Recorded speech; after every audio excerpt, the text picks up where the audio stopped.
sound there of our very own programs manager, Kabu Mahad-Kero.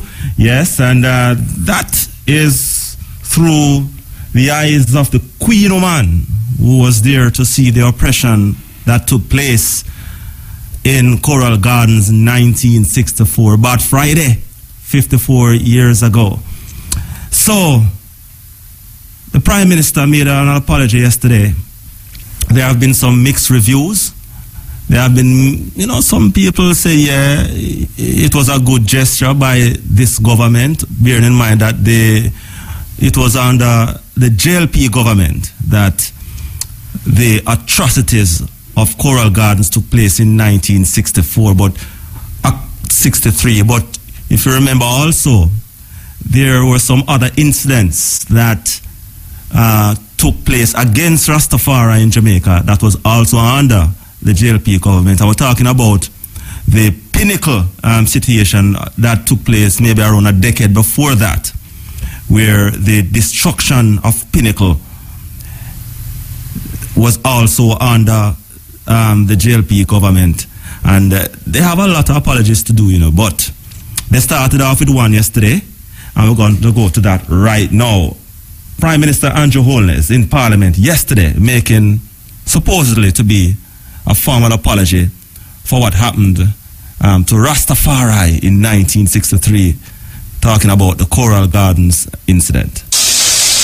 Mr. Speaker, in my budget presentation on 21st of March 2017, I committed to making an apology for what has come to be referred to as the Coral Gardens,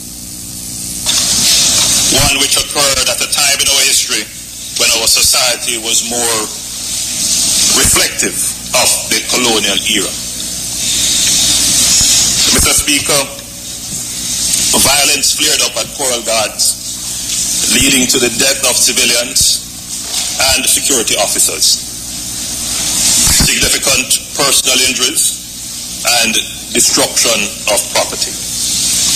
This has been a source of pain, of great pain and hurt for the Rastafarian community, and generated bitterness and resentment over the years. Mr. Speaker, the incident stands out as an example of the use of violence by the state against its citizens.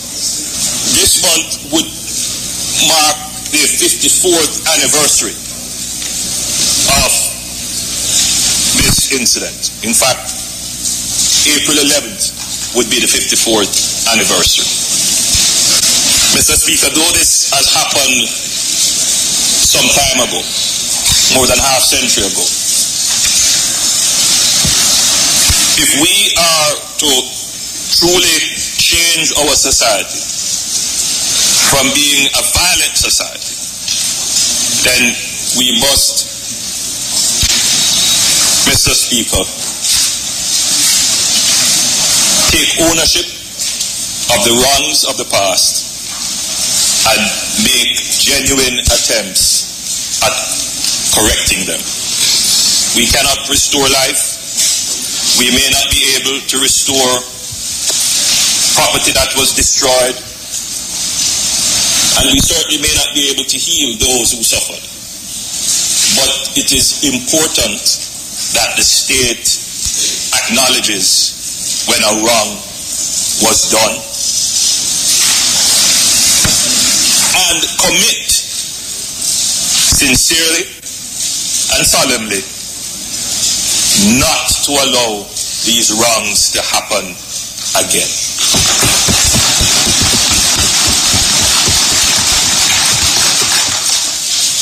Today I am honoring the commitment to tender an apology. Mr. Speaker, the public defender has published a report on the tragic events that took place between Thursday, April 11th and Friday, April 12th, 1963 at Coral Gardens, a farming community 10 miles east of Montego Bay. The public defender's report provides an official account and analysis of the Coral Gardens incident. We wish to acknowledge and and recognize the report as an important first step in our national effort to reflect on, in a very focused way, an unfortunate chapter in our history. Mr. Speaker, the Cabinet, subsequent on the report, appointed a subcommittee to review the report and guide us as to what we should accept from the recommendations in the report.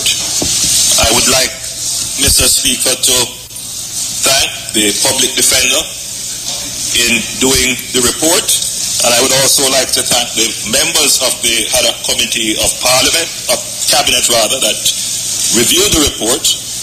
The committee was chaired by the Honourable Derek Smith, the Honourable Babsy Grange, Honourable Mike Henry, the Honourable Dr. Horace Chang, the Honourable Delroy Chuck, Honourable Favour Williams, and the Attorney General, Marlene Malahoo Fort, were all members of the committee that reviewed the report.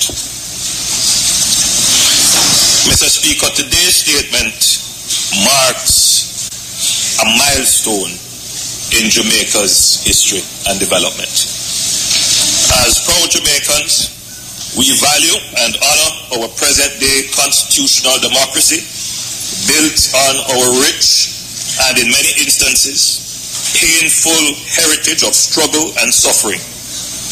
However, notwithstanding the inhumane treatment and repression, there were and continue to be narratives of resilience, many still untold, of great achievements and victories for those who endured. We have been able to draw on these experiences to hone an unbridled creative imagination that has presented to the world unique and innovative sounds, images, icons, and a way of life that have brought us recognition and pride. Pain, born of the past, however, still resides in the hearts of many. Fellow Jamaicans, the Coral Gardens incident was a grave injustice. The government acknowledges that the machinery of the Jamaican state evolved out of an era when it was considered appropriate to utilize the heavy hand of the state against citizens. Today, without equivocation, we apologize for what occurred in Coral Gardens.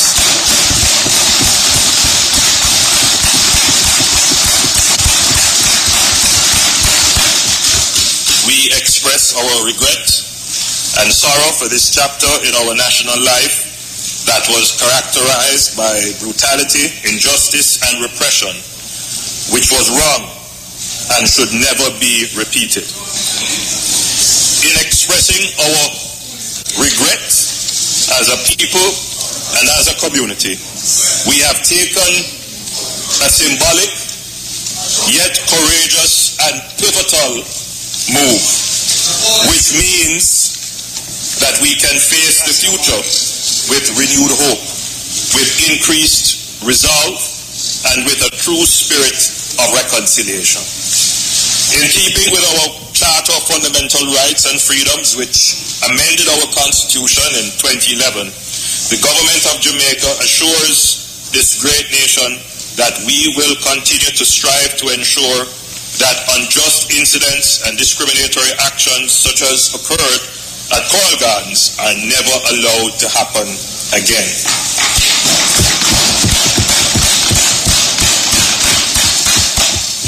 Whilst I know that this cannot erase the brutality, oppression, and injustice which was meted out during the tragedy, I am comforted by the willingness of the members of the Rastafari Coral Gardens Benevolent Society to keep the dialogue going. I am happy to have finally reached the point where we can discuss concrete and tangible actions which can ease some of the heavy burdens that survivors and the community have faced. The actions agreed include the following. 1. The public defender is to be asked to continue the work that our office began in terms of locating survivors and gathering important background social information about them and their families, in consultation with the Rastafari Coral Gardens Benevolent Society and the Member of Parliament for the area. The office will utilize the list of survivors provided by the Rastafari Coral Gardens Benevolent Society as the base for continuing the work.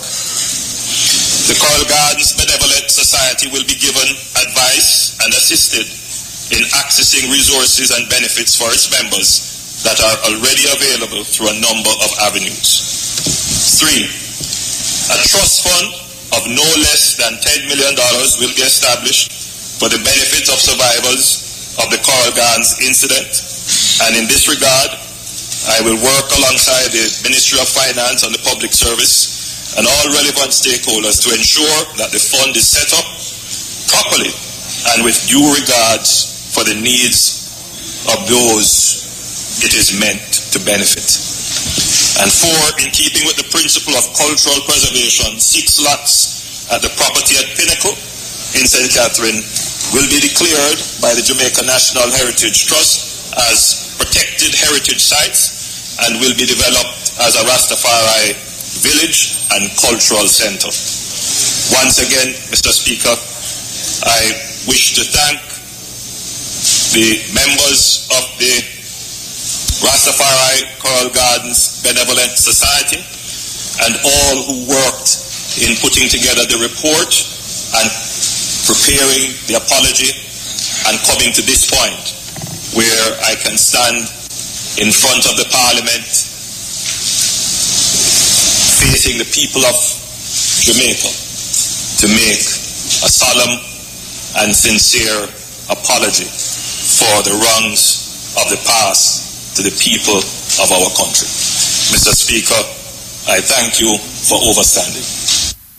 All right, so that was Prime Minister Andrew Holness yesterday making a formal apology on the government's role in what happened in Coral Gardens against the Rastafari community and the atrocities that was met out. In fact,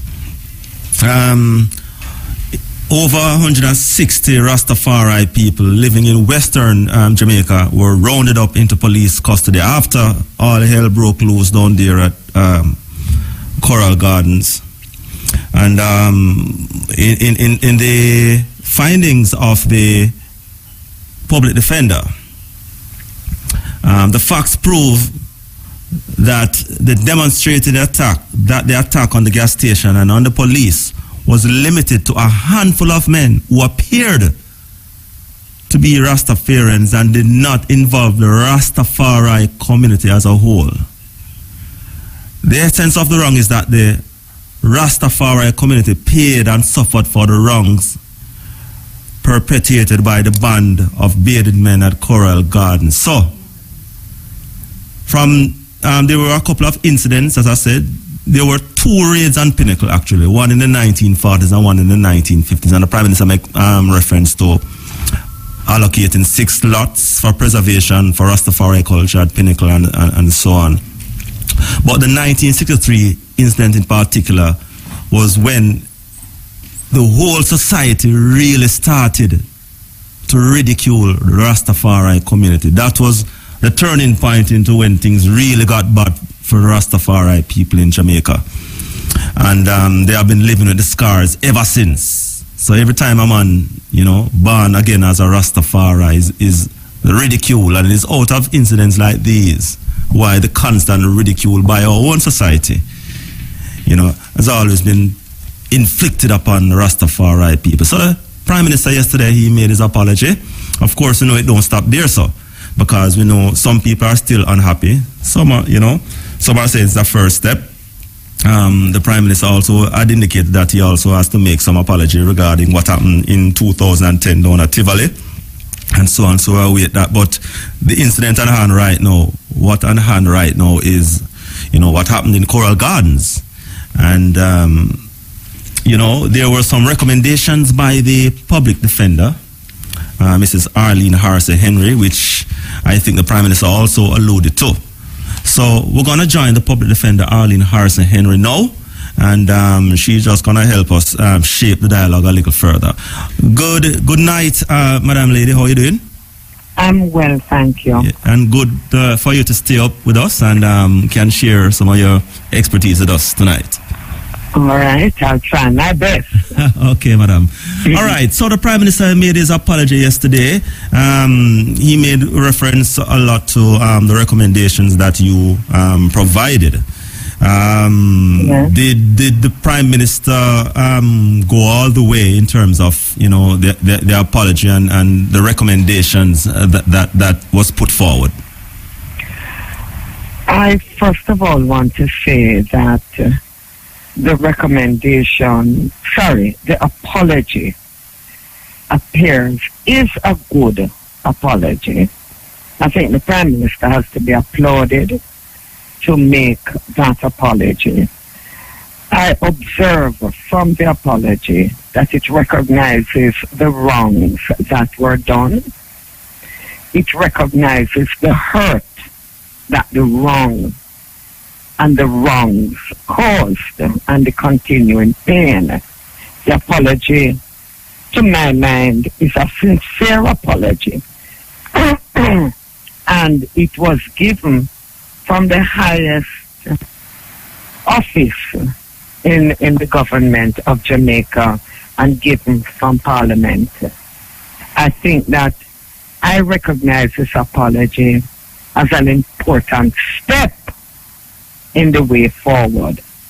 And if we examine the apology carefully, I think the Prime Minister has outlined some of the steps he has taken. He appears to be moving, one, from the report that we produced. That's number one. Number two, accepting the report as an official account and analysis of the Coral Gardens incident. And then following from that, he makes the apology. And then following from that, he makes certain recommendations. Now, my analysis of these recommendations and the way it is framed in the apology, he says, I'm happy to have finally reached the point where we can discuss concrete and tangible actions which can ease some of the heavy burden that survivors and the community have faced. I understand what he has laid out here to be a step again in the process of coming to resolution. Now, he has made 4 tangible recommendations, which I think we need to look at more closely. And one is that our office continues to identify survivors and their families. And we're to do this in consultation with the Rastafari, Coral Gardens Benevolent Society, and the Member of Parliament for that area. And I understand that to include everyone who has information that we can properly settle the identifiable survivors. I think the recommendation goes further to say to be given advice and assisted in accessing resources and benefits for its members that are already available through a number of avenues. That suggests to me that there is to be continuing discussions. I understand the apology to be an opening of the door. It's an acknowledgement of the wrong. Okay. It's an attempt to right the wrong. Yes. And that it has opened the door for the Coral Gardens Benevolent Society and the identifiable survivors. Right. So I emphasize the Coral Gardens because some of the discussion I've heard is almost as if the report was about the entire Rastafari community in Jamaica. Yes. And it was not. So those are my initial comments and understanding. Our recommendations, however, went further. Yes, that's what I want to ask, Madam Public Defender, because you spoke about, the opening of the door, the first step, and so on. There were a number of recommendations, and this was the first one, actually. So, yes, in terms of the apology was the first one. Right. So there are a number of others. We are around 6 or so of them, recommendations. Yes. You want to explore them? I had recommended the establishment of a cultural space. Now, at that time, I had recommended Outer Many because it appeared to my office to be something that was available and one might negotiate.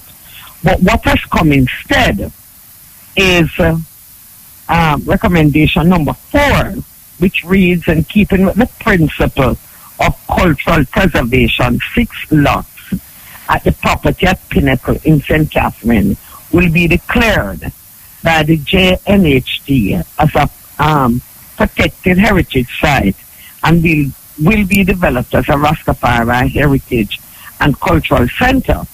Now, I know that sections of the Rastafari community wanted Pinnacle. Now, this is 6 lots. I would certainly suggest that this recommendation be welcomed with open arms. And I am hoping that those lots would have the more significant locations, such as, for instance, Leonard Howell's home, where it once was, where they may have a center for cultural celebrations, sections that would have covered burial sites of elders and others who passed, and important to the community. So this one section of the Rastafari community had asked for it. We had, however, contemplated something in the West, which is where the Coral Gardens incident had occurred, for that development to have been of more of a direct benefit to the community in the Coral Gardens area. I think, however, that the recommendation of the 6 lots in Pinnacle again satisfies some of the demands of sections of the community. Then our other recommendation related to, we tried to relate our recommendation to economic activities of creating opportunities for income earning, that the state provides financial, technical, and legal resources to the Rastafari community for the purposes of organizing a cooperative society exclusive for the benefit of Rastafari. So we had made recommendation of that. Then we also recommended a trust fund of not less than 10 million to be established, subject, however, to review if on further due analysis there is need for a greater sum for the benefit of properly identifiable surviving victims of Coral Gardens incident, and the trust fund is to be managed by a board of trustees of persons with expertise in finance, law, and accounting.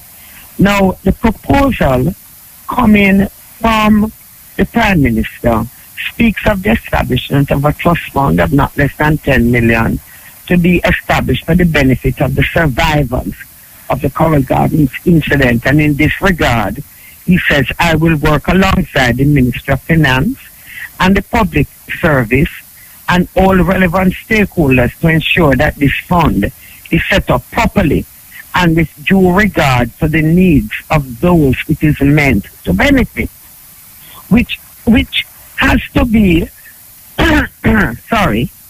the survivors out of the Coral Gardens incident. And I say survivors and emphasize it because this was a study on Coral Gardens and not the impact of discrimination on the entire Rastafari community in Jamaica. Which is a separate topic. Pardon? That would be a separate topic. Sorry, I didn't hear you. I was saying that would be a separate topic altogether. Absolutely. Okay. The report speaks to incidents all over the island. It spoke to incidents, for instance, at Bacco Wall. Yes. It spoke to incidents at Aki. I can't remember the exact name, and other Aki incidents, but Aki Walk. Thank you. But they were not specifically studied.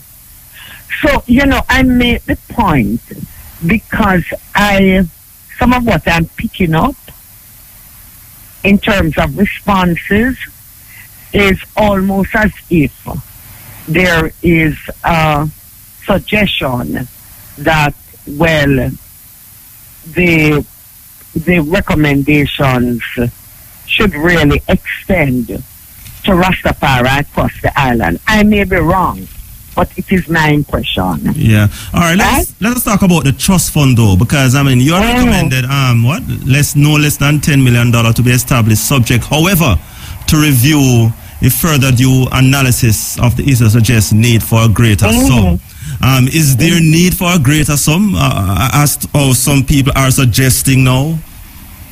Well, I don't know. This is subject to our further investigations. I called out today to Montego Bay to say, look, we would really like to start to immediately act on this. And I was told, well, look, we have to wait until we get all the comments from the community. Right? So there may be greater need, but the recommendation to my mind is broad enough to include more money. Of course, all of this is within, the fiscal constraints that the country face.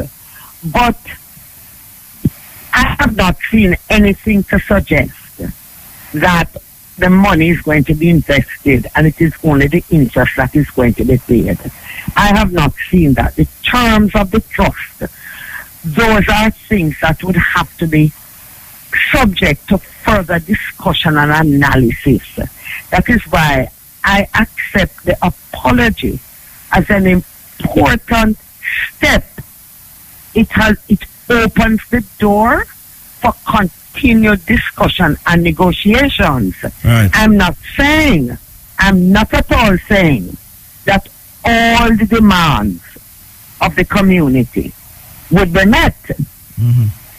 Because whilst we made recommendations in our report, there were several other demands from the community, which, coming out of our investigation, we did not see how those could be included reasonably or appropriately in the study on Coral Gardens. I want to add, we had also, our final recommendation had also said that the state considers the granting of a license to the cooperative society once established for the growing of ganja in order to A, to supply institutions legitimately involved in the scientific research on the plant, and B, legitimate use as consumers locally and overseas if and when commercial use becomes legalized. So I think we have to be careful how we say we reject it and that we're going to an international court or body. I think we need to look at it carefully before we come out and outrightly state that we reject it, as I heard on the news today. Yes. I don't know. Let me ask you this. So in terms of a closure to the situation, what took place and with putting into context also the Prime Minister's apology, we are far away from closure. Would you say? Frankly, I don't know, for instance, if there is any common ground in the Rastafari community as to whether or not there is any one of the proposals that the community as a whole accepts. And this would be important to know. Is there any one of the proposals coming from the Prime Minister or coming from the Public Defender's report that the community accepts? We need to find common ground. And I want to suggest that there has to be some acceptance that this report did not relate to discrimination of Rastafari across the island. It related to Rastafari who were affected primarily in Montego Bay, St. James, and adjoining parishes. Madam, let me ask you this too. I mean, in part of your report, you there was a part that said the facts proving the case R versus Larman, Boren, Jarrett demonstrated that the attack on the gas station and the police was limited to a handful of men who appeared to be Rastafarians and did not involve the Rastafari community as a whole. Wouldn't that paint a picture that the Rastafari community as a whole was affected though? No, it was stating, I don't remember that exact position, the exact section of the report that you're talking about. Yes. But I was careful to state in the report that we would not, that the recommendations related only to those who were not engaged in any criminal activity. Yes. Right? Yes. Which is what, in the same way that when we look, for instance, at the Tivoli Gardens situation, we and Jamaica would not want any wrongdoer to be compensated or to receive taxpayers' money. So we have to ensure, and we're not saying, that the survivors are wrongdoers at all. We're not saying that, because the recommendation for compensation is based on the fact that we accept and have found that these persons were not themselves involved in criminal activity, right? And that the gas station situation was separate, a separate situation. The men, some of them were killed by the police. They were tried by the court. I think 2 were hanged and 1 was acquitted on appeal.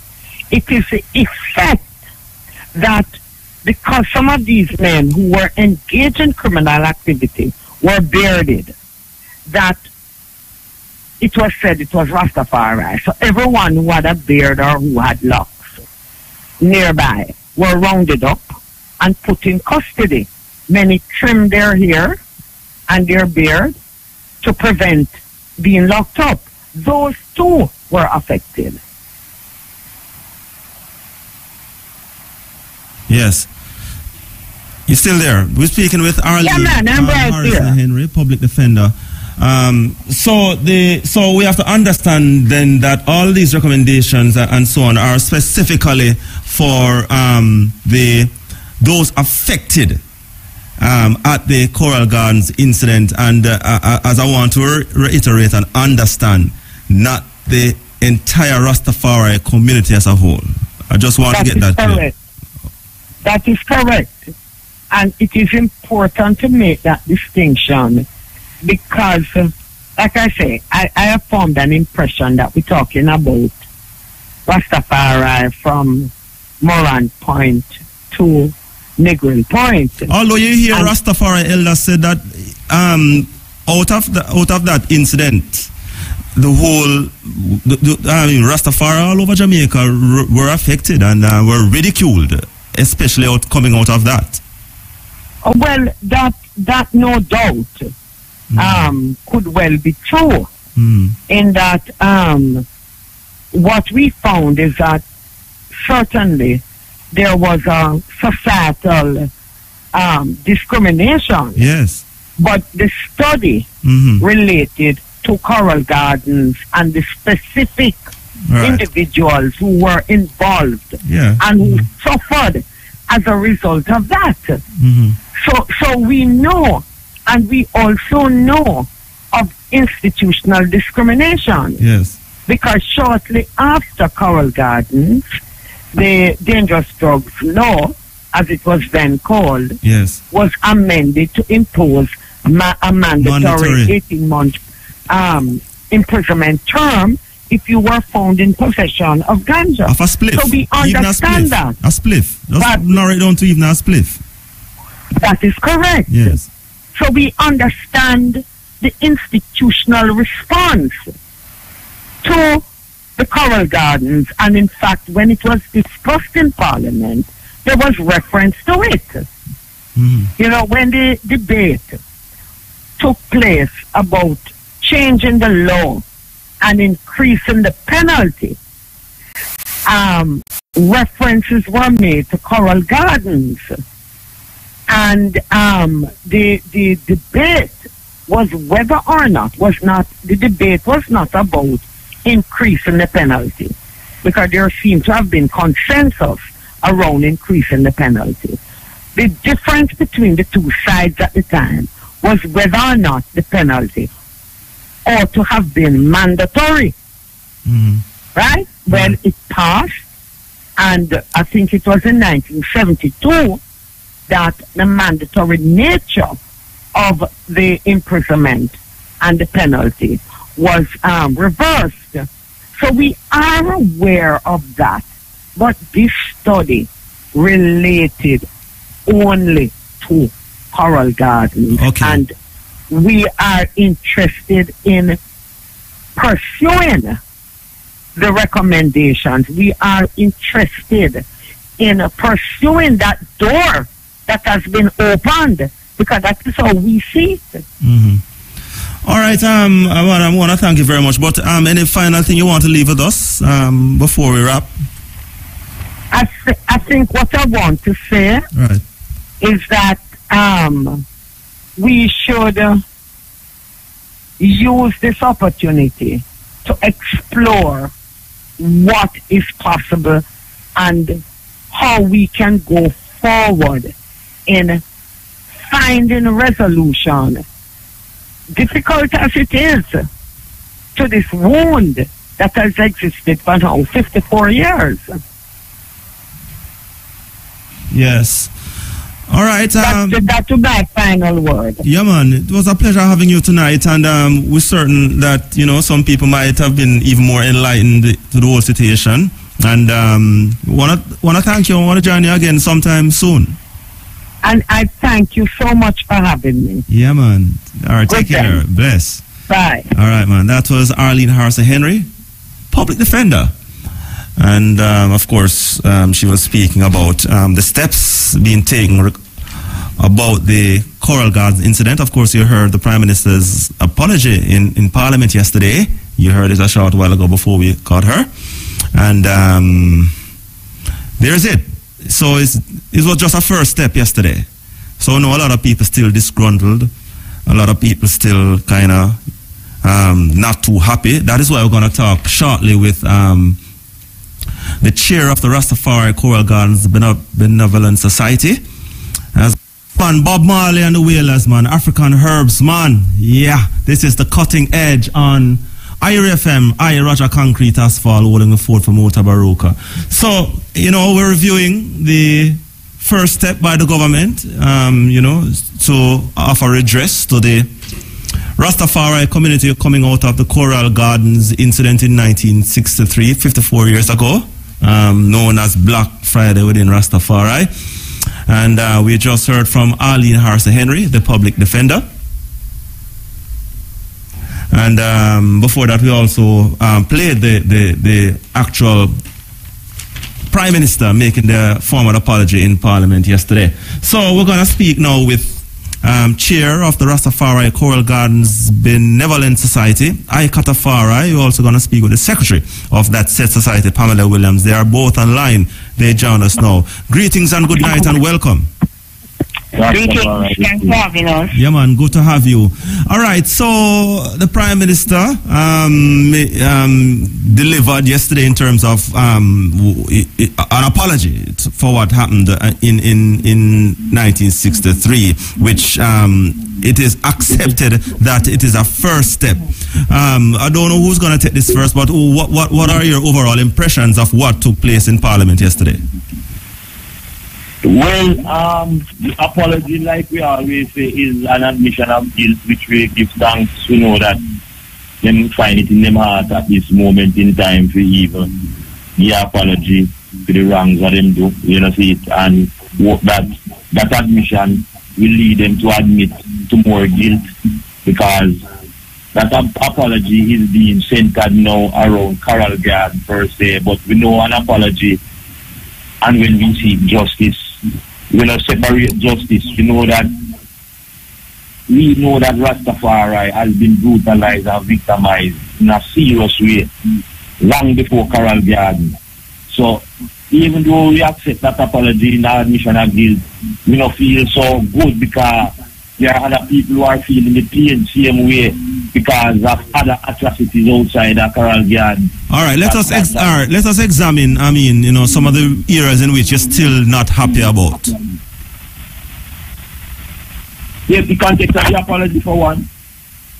The context of the remuneration, the compensation package. Those are some of them things what them lay out in front of us.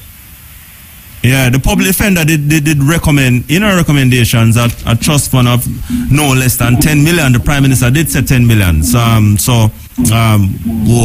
You're clearly unhappy with that. I personally and other members of the community. Definitely we are. Yes, Sister Nani, let me hear you. Mm-hmm. Yes, we're definitely unhappy with it. In fact, we consider it an insult to because you're giving $10 million and you're putting it in trust. Normally when you have a trust fund, it is that you don't trust the user of the fund or the beneficiary of the fund, their ability to use it. Like, for example, you put up trust funds for children who are underage when you have money, and so that they would not waste it or whatever. But in this case now, when they put up a trust fund for elders who have been brutalized and for over 54 years they have been awaiting some kind of redress, and now you're going to put $10 million in a trust fund, and when you check that out, the government will manage the fund, and it is the interest, because that's how a trust fund operates. It is the interest from the trust that the beneficiary will be allowed to make use of. So in this case now we have $10 million. If we look roughly at, say, a 5% interest rate, which it could be even lower though, then you're looking at $500,000 per year that will be available to the victims. And if you divide that roughly by, say, an average of 20 victims, then you're looking at, today I said it, you're looking at $5,000, and when I really sat down, and because I was just roughing it out, when I sat down and worked it out tonight, it turns out to be $2,080 or probably $2,100 per month. For how many people are? How much people are you talking? So I'm saying if you look at an average of 20 victims, right now we have say roughly 25 victims or so, all right? Survival. Okay. Pardon? Yeah, man, I was asking if those survivors. Survivors. Yes. Survivors indeed. And so really and truly, because sometimes, we hear from the community or people generally on the street who would say, well, I said $10 million. But when you check it out, it is in fact a $2,000 stipend that they are giving to elders who are sick, impoverished, poorly housed, have been brutalized, and have been waiting for a long time, and now you're looking at that to give to an elder. So what I'm saying is that it is just, tantamount to the disrespect that has been shown to the community over the years. So now you're going to just dangle a $10 million in front of us and think we are fools to believe that is acceptable. And how do you contextualize that to around what? 400 million or 300 million, somewhere along that line there, for our independence celebration in value of how many lives has been lost over the years. And worse, there was some bushing program where over 400 million did just give out for bushing just so. Exactly. Exactly. People would joke and then think we were cool fire just because them want to reason with we can't afford to do that when we see the disrespect is still there. Yeah. The apology was done in a medium where we didn't get the chance to even show them.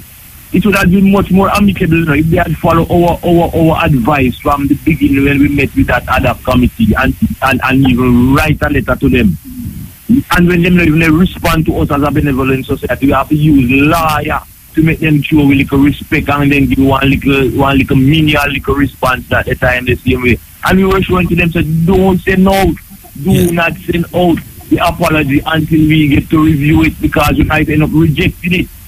Because it may be put in a context where it does not fit into the community situation. So let me ask you this now. Have you totally rejected it or you No, like we say in the beginning, we accept the apology. The apology based upon the fact that is an admission of guilt, and that is a first step. All right. Yeah, I get that. So, but to be fair, the $10 million was what the public defender recommended.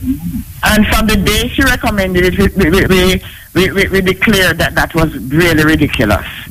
So they have picked up what they have in fact done is taken the recommendations from the public defender that suit them. And those, like for example, the public defender recommended that we be given a part of the lands at Outer Many property. Yes. That part doesn't suit them, so they totally ignore that. Yes. So they go to Pinnacle. Go ahead. So they go to Pinnacle, that's what I'm saying. No, they go to Pinnacle, which is 6 lots from Pinnacle, right? Now, 6 lots from Pinnacle, when we look at close to 600 acres, approximately 600 acres of land, Pinnacle, the property originally was. And it is proven that Howell actually bought that property, all right? And the government raided the property, arrested the people, dispersed the whole community. It was a successful communal living going on there with bakery and everything for us as a self-sustaining community. They disrupted it, seized the land, and sold it. And Rastafari is still relegated to squatters all over the place. So what we are saying is that you're giving us 6. I don't know if it is a quarter acre lot or what, but 6 lots, I don't even think it gets up to 2 acres properly. Out of 600 acres of what was owned by the Rastafari community. And now, when we say we put in our recommendations for land, you completely ignore that. And we are left to believe that the matter of land is because look at it now. The money that they give us is inadequate to deal with the victims. We ask for land that we can have self-sustaining projects on these lands so that Rastafari community members can be employed and at the same time you're taking care of our elders. We presented them an idea about a Creed village where we would have an elder care home on it. We would have a health facility, alternative health facility. We would have a processing plant. We would do farming. And all of that is completely ignored by the government. And now they are offering us 6 lots up at Pinnacle. And it is to be a heritage site, to be managed by the National Heritage Trust. So really and truly, we don't have nothing to do with that. And to show you confusing they are in their deliberation to give us compensation. The public defender is adamant that this thing was just a Coral Garden situation. And here she goes now, and here we go now hearing that we are going to deal with Pinnacle. And and our Pinnacle is mentioned within the Coral Garden situation at the same time. So they have to make up their mind whether they're dealing with Coral Garden or dealing with the whole community. Yeah, but I agree. I agree. The Pinnacle situation should be totally separate because that itself is needing an apology as well, but on its own. But let us go further though. You had a march. There's so many incidents leading up. Remember, Coral Garden is the crescendo of years and years of brutal oppression to Rastafari because of their philosophy, Yes. Because of them stance to maintain. It was like the straw as a way of life. It was like the straw that break the camel's back, basically. Yeah. So when you apologize, and if you mean to apologize to Rastafari, what we have to do? Come back again to you apologize about Pinnacle, apologize about Bakawal. You're wasting time. You're wasting time. All right, you staged a march yesterday. I want you provide us the information as to what was that about, and what you gotten out of it. Well, that is what we got out of it, the apology, because we have been writing to them and trying to communicate with them over close to a year at the last formal communication from the government, and they have completely ignored us. And now, when we wrote to them in March, we wrote a letter to the Prime Minister in March, telling him that we plan to do a march in April and a rally, and we want to find out exactly what their position is, because we had a meeting with them in May of 2016. So it's almost a year since we had a meeting with them and pressed them about the importance of responding to the public defender's report, and we gave them our own recommendations, because the public defender ignored most of our recommendations that we were giving her. So they have spent close to a year completely ignoring us. So we decided, well, okay, we're going to have to. We have decided to take it now to the legal level now, because we're just tired of being ignored. And we say, well, all right, let us give them a last opportunity before we really attempt to do any legal action. And we wrote the Prime Minister and clearly outlined all of that we were tired of waiting, that while we wait, the elders are dying off, the elders are in such poor living conditions, health conditions, and financial as well. So we need the matter to be addressed urgently. We told him that the ad hoc committee had completely ignored us, and we would like him to organize a meeting with us and members of the ad hoc committee. Well, certainly we didn't realize how ad hoc that committee really was, because it is now that we are realizing that that committee was just simply put together to meet with us, and a chair was set up, and so after they met with us, they clearly did nothing. There was no continuity. There's no record keeping. There's no communication with the people who you have met. And they declared that they were going to do some deliberations and make recommendations to cabinet. And that is after they were being prompted by us.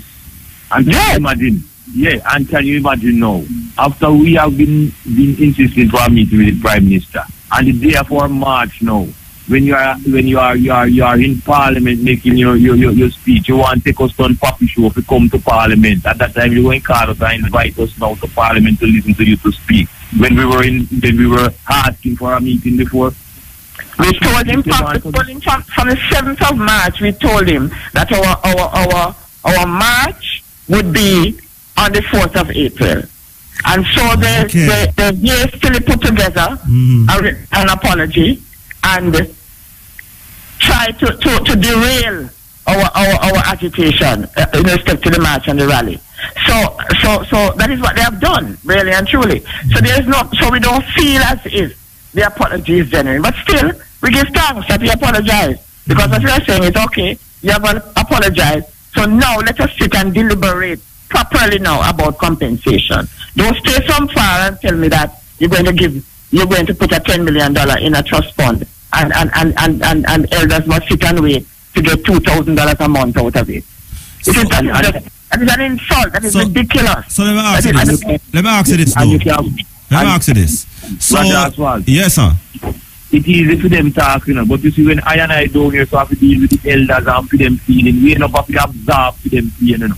Yes, I know. We end up have to absorb for them pain and for them hurt, you know. Yeah, I know. And we can't just, when them express it, you know, we have to come out and express it, you know, and not just we that work for food behalf, working on behalf of the elders them same way too, as well as our own interests for future development same way. So if they would just listen to us, they would see that it's a matter of negotiation, you know. They would see that we have some concrete situation to put on the table. So which would end up benefit even the Jamaican culture same way, because they could have something to show same way, which they by default becomes a part of where them can go display, because them are brand with Jamaican and still not pay with no royalty, you know. Yeah, them using our culture out here same way and still not paying us no royalty. They don't want even give no compensation. You know, see, so it's a mockery, and we are saying that if him seriously want to feel the ingenuine or the apology is genuine, him can come down, he can hold a press conference now and come with Rastafari and come directly apologize to Rastafari, and he can come to our commemoration on the 14th of April here, or send some representatives, Ms. Bobby Grange or any one of them can come there and address us pertaining to even the apology and the compensation, how they look at it same way too. They need to get a closer touch with I and I. Yeah. Stay in a parliament and apologize. Yes. So shake the hell of them hand and tell them to my brethren, my forefather, my leader before me heard. And if you listen to the apology, them avoid that. Them put it on police excessive. Even though the police them are falling to see them way, because they shouldn't follow order like that. Because when them are retired, they should even say how to follow the order. They should brutalize and service. So when them heart apart, same way, even match with them outside of the order, we bust a man to give. Yeah, man, wicked up, man. But so where we go from here now? Because clearly you're still not satisfied. You accept the apology, but you're not satisfied. So how we go forward now? Totality. We accept aspects of the apology. Right. How we go forward now, though? I mean, well, what we have done, you know, we have filed a complaint because they themselves, that is the state, the government now, they have a law which they have an act. They have about restorative justice, all right? That the complainant can go to a restorative justice unit and put in a letter of complaint against anyone who has offended them, and the restorative justice process would have the complainant and the offender meet face to face, sit down, and discuss how to redress the wrong that was done. So we have filed a complaint at the Restorative Justice Unit of the Ministry of Justice, and we indicate to them that we would like to engage the government in meaningful discussion, right, about compensation. At the time when we wrote that letter, the Prime Minister had not yet apologized, all right? So now he has apologized. We have to sit down now and have some meaningful discussion about compensation, proper compensation that will help the closure, the healing of the wrong that was done. And what we indicate in the letter is that if we have the process has not started by the end of May, we have given them a long time, by the end of May, then it means that we have exhausted all local avenues for getting justice. And we're going to move on now to the International Human Rights Court. So that is the way forward that we chart and we see. But it is for them, if they are really genuinely sorry for what has happened, then they will meet us and discuss something with us, But all this kind of staying far and taking decisions without collaborating with us, it can't work. You call that bad negotiation. That is no way to negotiate, You have a face to face with the person you inflict your wound upon, and deal with it, Yeah. And them have to realize that it ain't going to go nowhere until it is solved, because I am maybe around the third generation or so, and over 20 odd years, you have a committee or a set of people, that has been agitating, for this thing, So even if I know there, our sister Nanny not there, you're going to find your next Rasta, you're going to rise up and continue the struggle same way, because that is, they know, say, injustice, it was serious violation of finite justice did take place, and sometimes you even feel sometimes same way, may tell us, say, we observe the whole of the elders, they feel it same way, so no feel no way, or feel a way still, because justice must be done, man. Justice must be done. We believe in that, Yeah, man. All right. I want to thank you very much. I mean, it's gonna be continued, and we know that. So quick, before we go, I mean, what are the plans for the commemoration? Right. Yes. The commemoration is the 14th of April. Yes. And we intend to start at around 2 p.m. Mm-hmm. Yes, with a children's fair, little sampling, little face painting, bead making, some workshopping, drumming, and all of that same way, and after that we'll have a banquet for the elders that we do every year in respect and honoring the elders same way. That will take place around 3 o'clock or thereabout. And during that banquet we'll have speakers dealing with health issues and some poetry intermingling with those speech.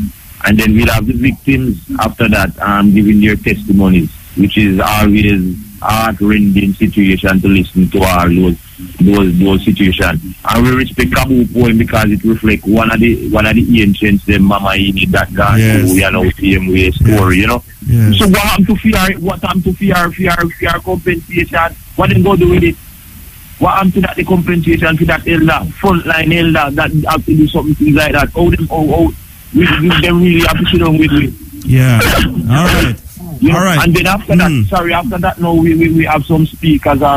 We'd love to even see if we could engage some people discussing even the way forward to get ideas from personnel, same way as to now that the apology has been made and all this discussion about compensation. I think the committee should really, or the society, Benevolent Society, should really try to focus the forum and getting some feedback from the community that will be there as to how them think about the compensation package still. I think we should make that be a discussion point same way. So after all of that now, because we're still in the planning mode same way, after all of that we will go into the stage show, our cultural presentation, and move up into the night with that same way still. There's also one thing that we are trying to do. We are trying to I was in discussion with a brethren and Ras Marcus to see how we could get the Cultural Arts Center exhibition of Rastafari and Conquerable to be open on that day, so that persons who are coming to the event can also view and drop a donation within the Rastafari and Benevolent Elders Care Fund while viewing the exhibition. So I hope that can work out still, because that was I think we were trying to get going on that day also. Before we go, I would really like the opportunity to thank all the members of the Rastafari community and other persons who supported the march and who really helped to make it a success. And we had a very good rally. It was intended to stop at 6 p.m. in the Mandela Park. In fact, it went on till about 9 o'clock, and persons were there just riveted, listening to the discussions and participation. So I want to give thanks for all the support from everyone. Yeah, man, I want to thank you too for joining us tonight, and of course we'll continue the dialogue until we reach some form of closure, all right? Okay. All after the closure, we'll still be discussing. You know? Yeah, man. We'll never forget. All right, man. Bless up and thanks much, man. Okay, more love. Yes, yeah, all right. That was Aikatafari and Pamela Williams, Sister Nanny, chair and secretary of the Rastafari Coral Gardens Benevolent Society. How long must the people be that human sacrifice? Stand up, defend your rights. Up, up, mighty race, you can accomplish what you will. Stand up, defend your rights. In one day, they destroyed what took 1,000 to build. Stand up, defend your rights. They may conquer other lands, but they never kill the will. Stand up, defend your rights. Liberty and democracy are truly expensive, can even cost one's life. And those who stand for nothing fall for any little thing. Father, heal the blinded eyes. The immortal advantage taken of the people, the heavens heard the cries. Savior, our calamities are so great, patiently the humble wait. To attain freedom, why must there be shedding of blood? Is there no real love? Are they still holding a grudge? Penal institution to keep us down, massive destruction of other nations, less investment in education. Where did we went wrong? Stand up, defend your rights. Nation going to war against each other, but you are still my brother regardless of color. We demand the rights to be heard, the rights to be seen, the rights to question information. Can't you see the federal manipulation? Millions dying of starvation as the superpower plans another mob invasion. Who has the power to veto? Stand up and say no. Defend your rights. You have already paid the price and been the sacrifice. No more shedding of blood. No more loss of lives. Remove the veil from your eyes.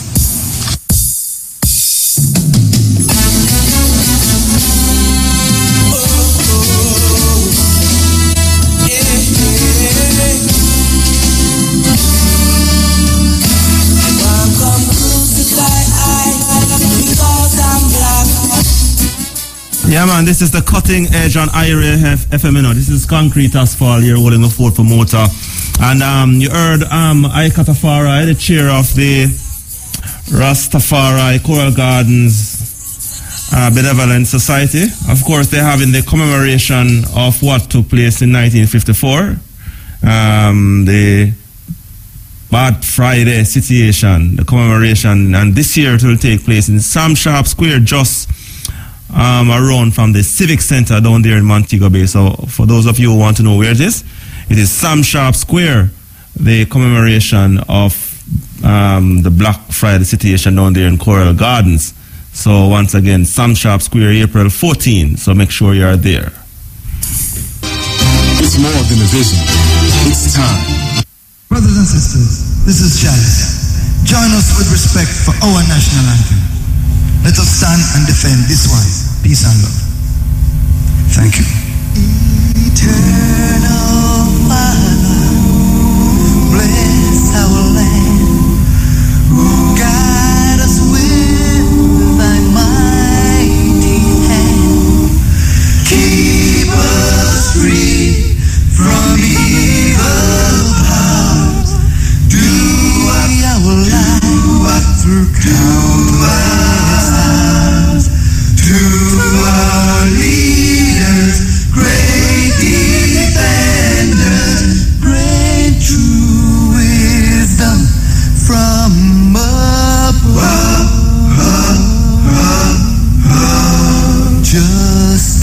Justice, truth, be ours forever. Jamaica, land we love. Jamaica, Jamaica, Jamaica, land we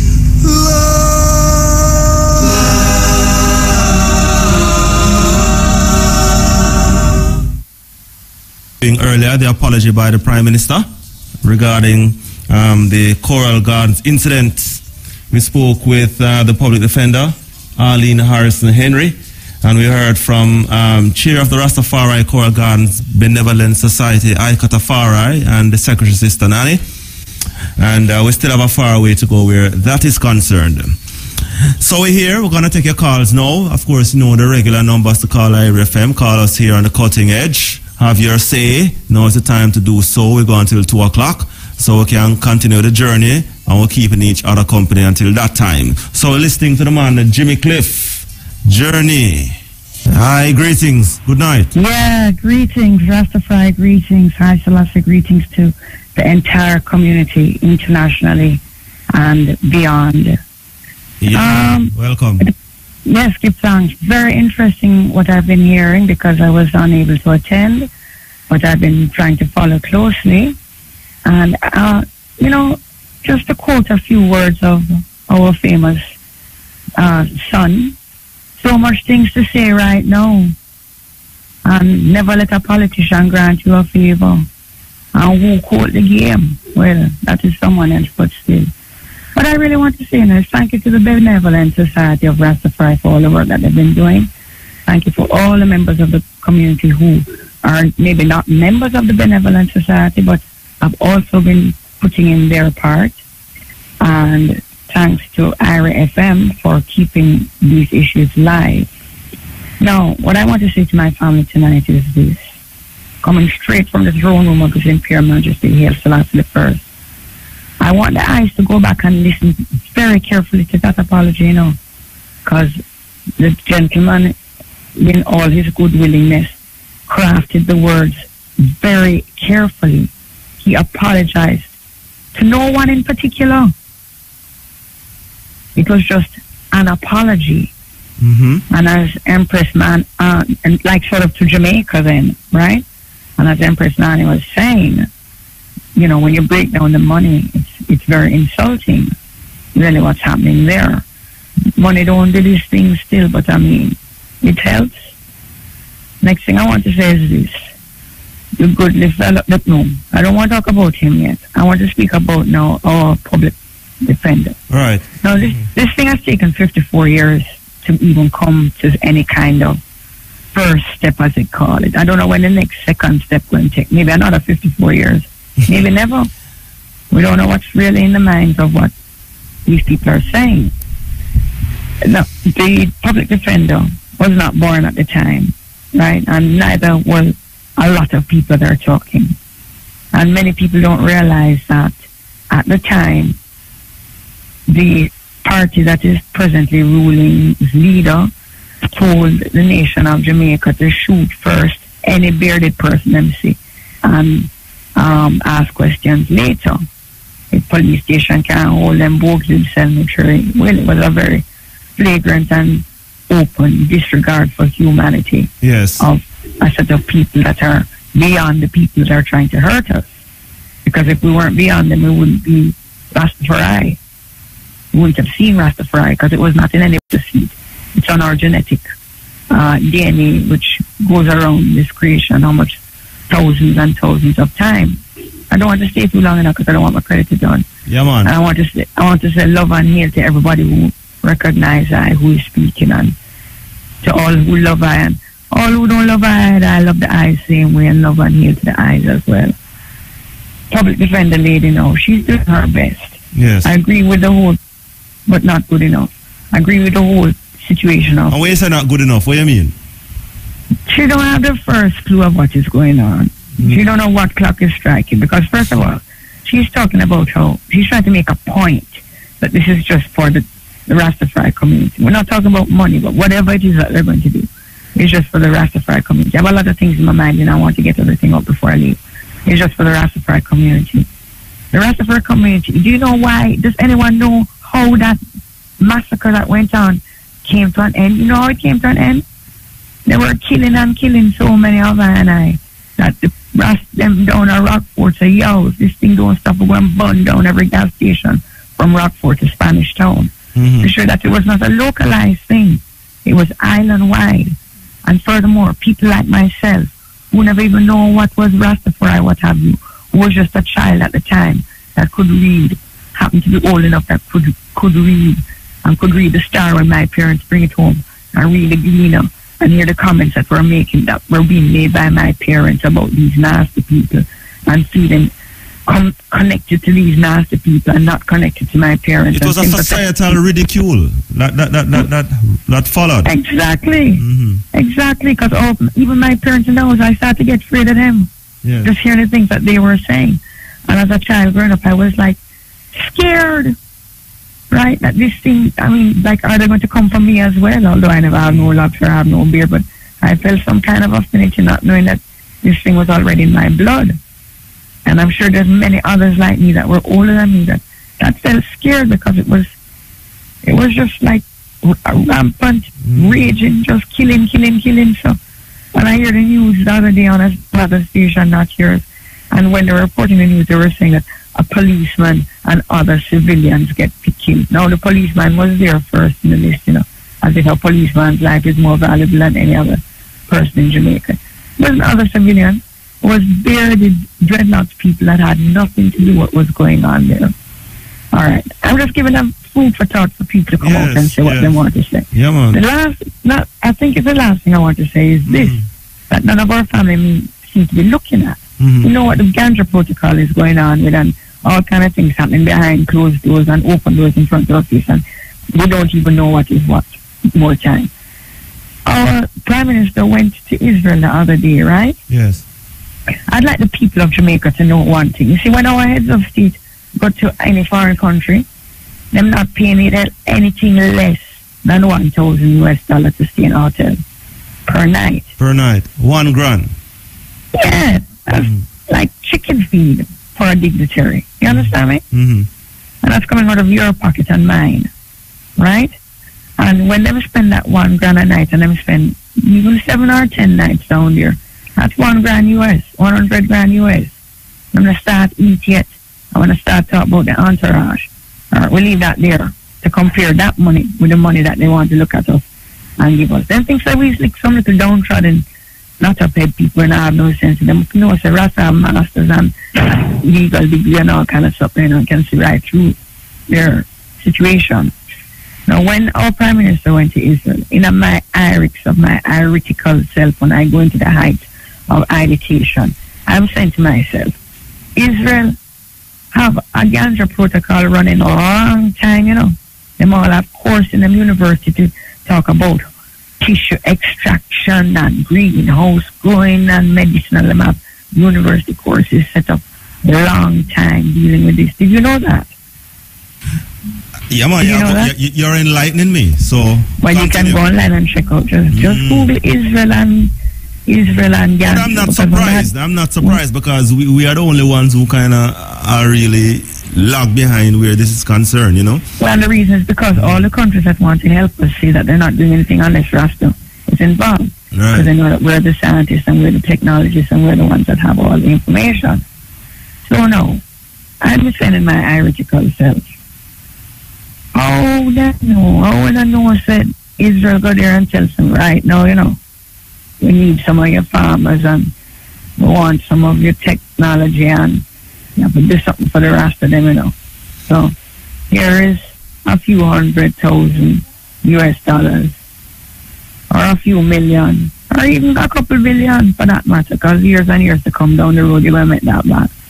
Just make sure that your people get something out of that and everything's going to be all right. Are you with me so far? Yes. All right. I want the Islam to go back and listen to the apology. I don't accept the apology as a Rastaman, as a high Selassian woman. Well, I don't accept that apology. Well, I know that a lot of persons not too comfortable with it. He didn't say who he was apologizing to. And he was very vague about what exactly they were apologizing for. Right? If you're a child listening now, you can know I'm talking about the Rastafari community. You can go down the road now and start talking about the Rastafari Benevolent Society as if we just ran in to try and help out a matter. There's no connection as to how the Benevolent Society was involved with this whole process. Right? the final, as I said, the last thing, so now this is the final thing. I want the eyes to really think about the Israel connection and the ganja connection and how fast it's run up. And I want the eyes to remember that we belong to Queen Elizabeth still, because if you go to Garden House, you can't get up until the mace gets up, and that's her. And her picture is still in there.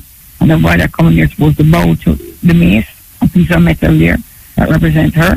And can't sit down in them parliamentarian seats and do that. These are serious matters. So, at least I don't know about the rest of the item, you know, but as a Rastafari, as Sebastian woman, he's not a Jamaican, you know. We're just born here through circumstance, right? And I want to see my people taken care of. But Ethiopia is still the focus. So if they think that we're going to stay around here and out a many jing bang for them, some little cultural dollars off us, I don't know who's on that program, you know, but not this eye. Right? We leave that to entertainers or whoever wants to be on that program to do the tourist thing. Ethiopia has already declared that they're ready to accept I as dual citizens, something that they've never done before, a historical step. We will know how to vet all of that. So I think those of us that realize what should probably be trying to focus right there, while we have the ones here, you know, get dealt with properly. Because when I heard that, you know, yesterday, they said, what? $100,000 US? That is half the acre ganja. That is one man money. What they take us for? You mean the 10 million? Yeah, that's 100,000 US, right? Yeah. All right. Yeah. So that. Yeah. All right. Look at it. Yes, there we go. 1 minute. Yeah. You plant 1 acre ganja and get a good crop. That is $100,000 easy with change too.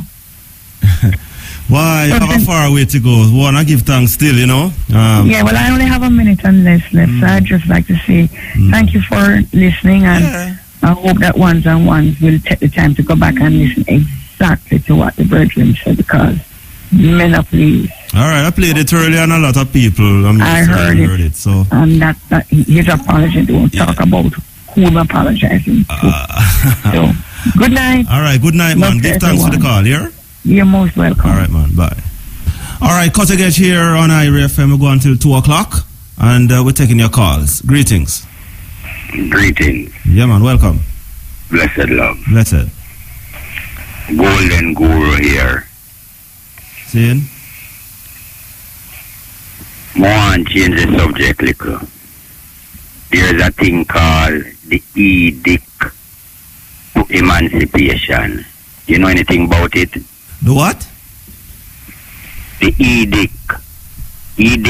Yeah. To emancipation. What is it about? 1861. After emancipation, 1838. In Jamaica, we're talking? In Jamaica, we're talking, or generally? I mean, what happened? General. Okay. Yeah. What England did was pass the edict to emancipation. Yeah. 1861. Now check from 1838 when we get emancipation. At 1861, them fight it and put in the edict to emancipation. We say we now get full freedom, we now get full emancipation, and we now get full liberation. You said 20 odd years after we got when emancipation after 1838. Yeah, and we're talking about 1861. Yeah, 1838. Yeah. By 1861, them passed, the British Parliament passed the edicts to emancipation. Yeah. With dictate. They will not allow us to return back to our language. They will not allow us to return back to our culture. They will not allow us to return back to our birthland. And they will not allow any indigenous society to be created within the Western world. So immediately, them confiscate, them turn all of the land, all of the free villages, in a crown land, and seize the free villages, And that was what caused the destruction of the free villages, but put it on a global level. By the time them pass the Edict of Emancipation law, what happened? The American Civil War started same time. Yes. Right? Whole heap of things start. West Africa, East Africa, India. Whole heap of rebellion start. If you check Third World Song, 1865. You know that song there? Yeah, man. Most people call it 96 degrees. Right. Right? And don't know so the song name 1865. It paid the picture of what happened during the Morant Bay War. Because by 1865, remember, them passed the Edict to Emancipation, 1861. And them refused from till the Jamaican people say, protesters did a fight against the edict with them pass, where say them not allow if we return back to our culture, them not allow if we talk with one language. And them not give a full freedom nor full emancipation. So as so come the half freedom come in and the half emancipation where them turn now in a independence like a clown. And not talk about the edicts to emancipation we subvert emancipation totally. You see what I say? Yeah, man. So, and that's what the catch there. So when we are talking about Pinnacle, if our legal team, as Rasta's legal representative then, if our legal team did say, deal with the Edict of Emancipation, challenge them on the Edict of Emancipation because of the Edict of Emancipation. Challenge who? Why them a disrupt all Rasta? Challenge who? You know. Challenge who? Eh? Challenge who? Related to the Pinnacle case. Pinnacle? Yeah. The raid that took place? At the same Edict of Emancipation them a use. Why them not allow no Rasta community to survive, you know. Okay. At the same thing them used to scrap back a wall, at the same thing them used to scrap Pinnacle, at the same thing them used to scrap Parks Road, which part the birds used to there and the whole of them thing there, you know. So it's one general thing, and look on it now. We got independence 1962. Yeah. But backtrack a little more. 1838, emancipation. What happened 1938? 100 years after emancipation, the Jamaican people are look for them celebrate emancipation centenary. And them decide, say, boy, them know in that. So the people protest and demonstrate 19... You gone? Them call it workers' riot. Yeah, the workers' riot of them trade union and them political parties. So what will happen 2038? Ah, well, you tell me. What you think will happen? You tell me what you think. My credit are going to run out, so you might have to call me back tomorrow. Yes. Right? All right, give thanks still. And we'll continue the discussion, but make sure you get my number. All right, sir. Yeah, man. Operator will do that for me. All right, sir. Cool. Yeah, man. Yeah, man. Cutting edge here on IRE FM. Interesting conversations here we have. So, 10 years ago, you remember, you know, when the present party was they were in power, they were campaigning at the time, they were in opposition, and the Prime Minister went on a platform and said, boy, there was a bitter medicine to come. That was 10 years ago. And we all remembered what took place. They came in, they lost the election, and they won the election actually. And I shouldn't say 10 years ago, we're talking about 2010 or 11. I think it was 2011. Yeah. 2011, right. And there was a bitter medicine, and the people never liked that at all, and that was one of the reasons why they lost out the election. And of course, we all know what happened. And next party come take over and measures take in terms of taxation and the regular thing. But this recent tax measures implemented by the government of Jamaica is possibly one of the most harshest ever in terms of imposing on the Jamaican people. And one of the reasons why people are upset, and many of us know how politicians, they are tricksters, them love to play trick card and so on, but a lot of people bought into the tax give back in terms of the 1.5. A lot of people bought it, and they came in, they came in on the back of that, and they promised that there would have been no additional taxes to fund it. That was a trick, because the taxations that we are now faced with is one of the most cruel ever, but we know how the thing go. That's why you can't trust politicians. And one of the things that people are totally upset about now is a recent tax on land. And we see where people are paying as much as up to 1,000% increase on their land tax. Now we know the history of how land go in Jamaica, you know. And we're going to go back to 1834, 1831, them time they in Jamaica when we never have no land as the people on here. We were slaves at the time. Slavery was abolished, and all of us, our ancestors at the time, were turned out into the open, landless.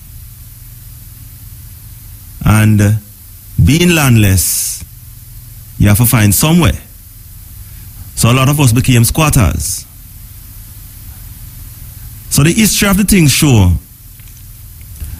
from that time, and we get the feeling that we're going back there, is that them don't want certain people have land. And this is obvious now in terms of what is happening, where in order to fulfill the 1.5 plan, is landowners now are among us who are going to take the hit, and who are taking the hit already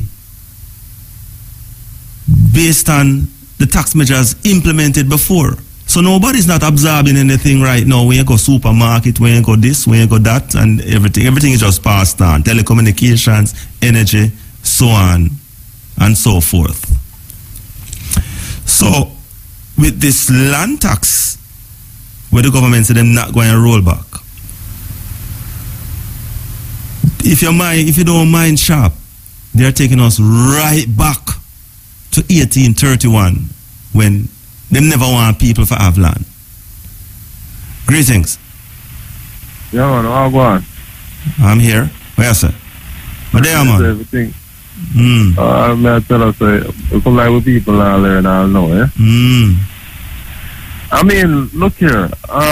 We hear all of the concern of the people, but the people now learn. None at all. What that? Anyway, my motherfucker, I must tell you, calling from Montego Bay. Mobile, saying. Yeah, man. And I watch the cries of the people them over the years and realize that nothing now changed. And it's like, I wonder why these people who appear to be asleep can't understand. I mean, people said this, people said that, we come up with a solution, and we still can't come up with a true solution to the problem. And me have to tell Jamaica people tonight, there's a solution of the problem. if I go back in the scriptures, I'm at a first and foremost, speak about slavery, because this all begins from slavery. Yes. If I should say to you, my friend, that they have enslaved us using the Bible, if I should tell you that the Bible is our book, in fact, you would maybe wonder or maybe be surprised. But I am going to tell you this.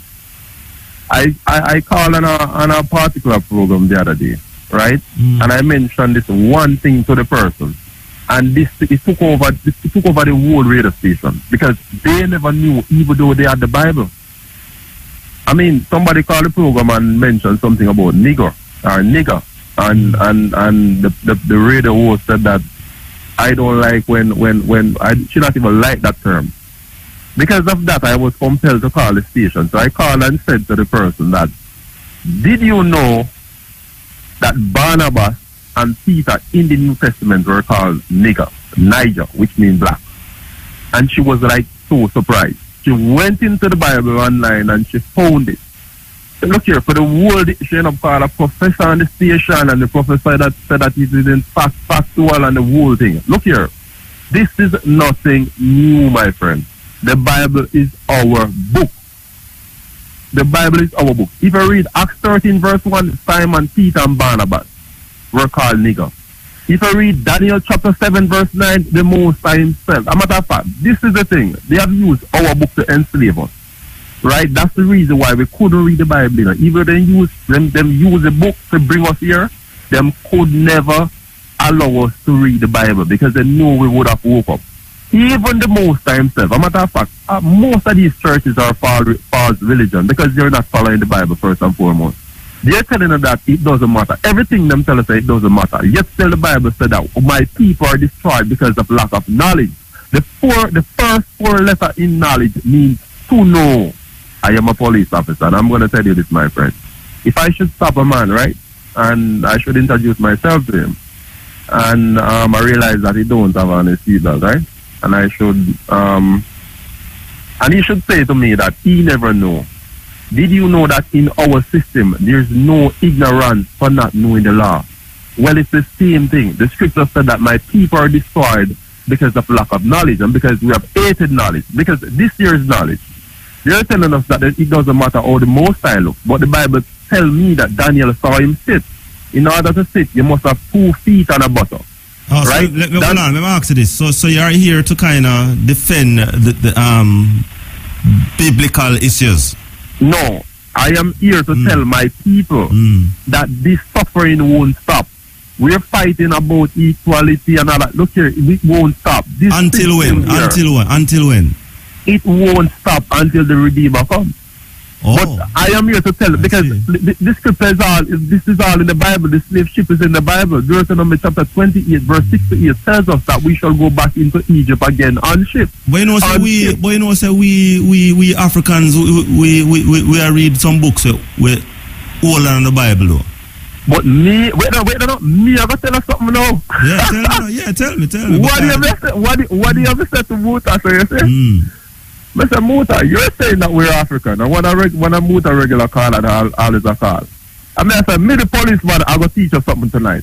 I say, in the land of Africa, Eastern continent consists of over 47 countries, over 57 countries. All right. Which one of them do we come from?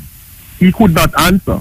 I then said to him that in the land of Africa, they speak over 1,500 dialects, over 1,500 dialects. Pick one. Right. He could not pick one. Look here, I am going to tell you this, my friend. Yeah. Based on how we speak, my friend, it is Hebrew. And that's the reason why all over in the Maroon Town and all over these places, the Hebrewism has found, right? Just like the Our Father prayer. My knowledge is that some of the most of the words come out of West Africa. Hebrewism. Look here. Most of the times, the words in our language. The words in our language, as what Miss Lou say, is a combination of a Ghanaian language, English, French, and one of them, and Naaman.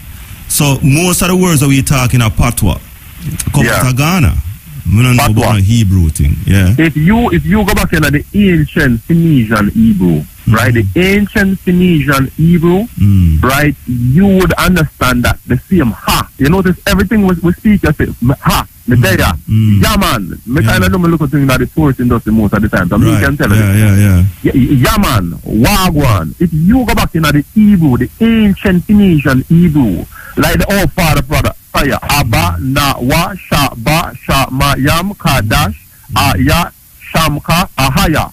Ahaya. That's the father's name in Hebrew. Ahaya. Hayam. That. Hello? Interesting. I was having an interesting dialogue there. You can call back still. I look like your credit done still, but. Interesting. This is the Cutting Edge on IRA FM. Cutting Edge, IRA FM. Greetings. Yes, sir. Yes. Yes, sir. Yeah, man. Welcome, man. Yes. Yeah, man. You're on, you know. Yes. What's it? What? Everything that is happening around both us. You see, with this apologize thing, you know? Yeah. I'm like that. A game up here with Rasta. Why you say that? Alright, you know, we see all this money thing, all this promises thing, all the Christian world thing, them there, you know. I see if they're not talk about real reparation or repatriation, they must start no apologies yet. So you think the government should move towards offering reparations to who want to repatriate?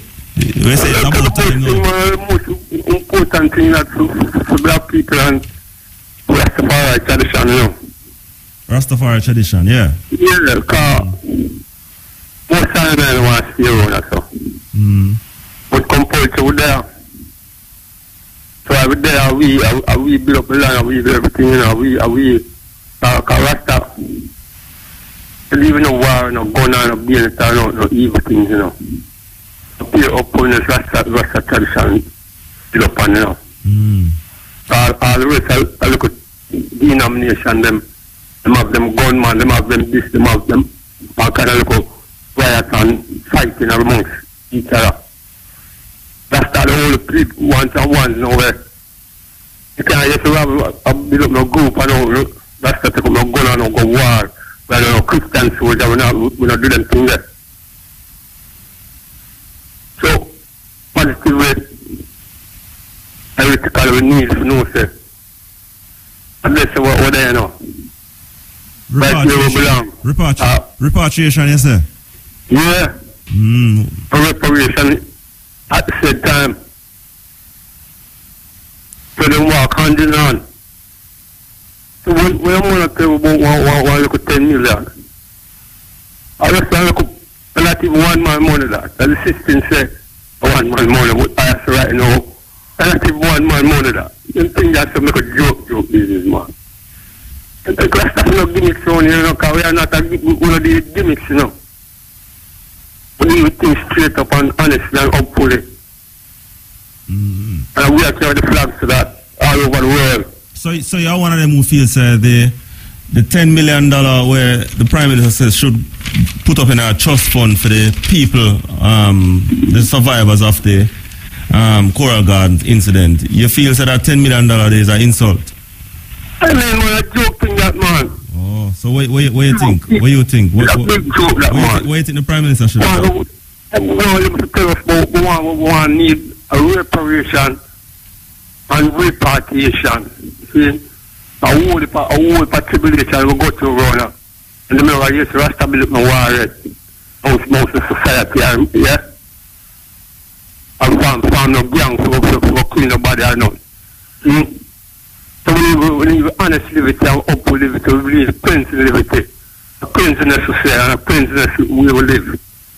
So everything that touched us, we were supposed to have. All of them gang us. I still can't plant like weed. Appear it down. You see some police and go after our weed. Blind them up. Use our grass back back and cut off them locks. Yeah, man, a lot of tribulations Rastafari go through, but... Right. Yeah. And you come in.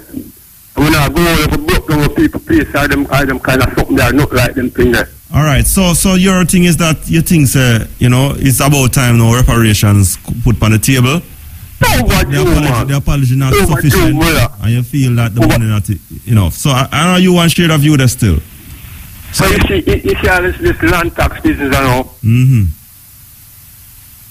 What do you think about that? Mr. Shark and hungry people like say, yeah, some look boy, them look son and daughter, them over in the yard, Them things that total disrespect to the nation, If you the people themselves, the people them put to this up, and them feel the pinch of this thing.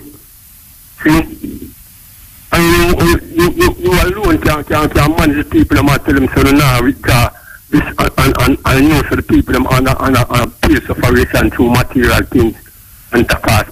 From the top right down to the bottom of the cost.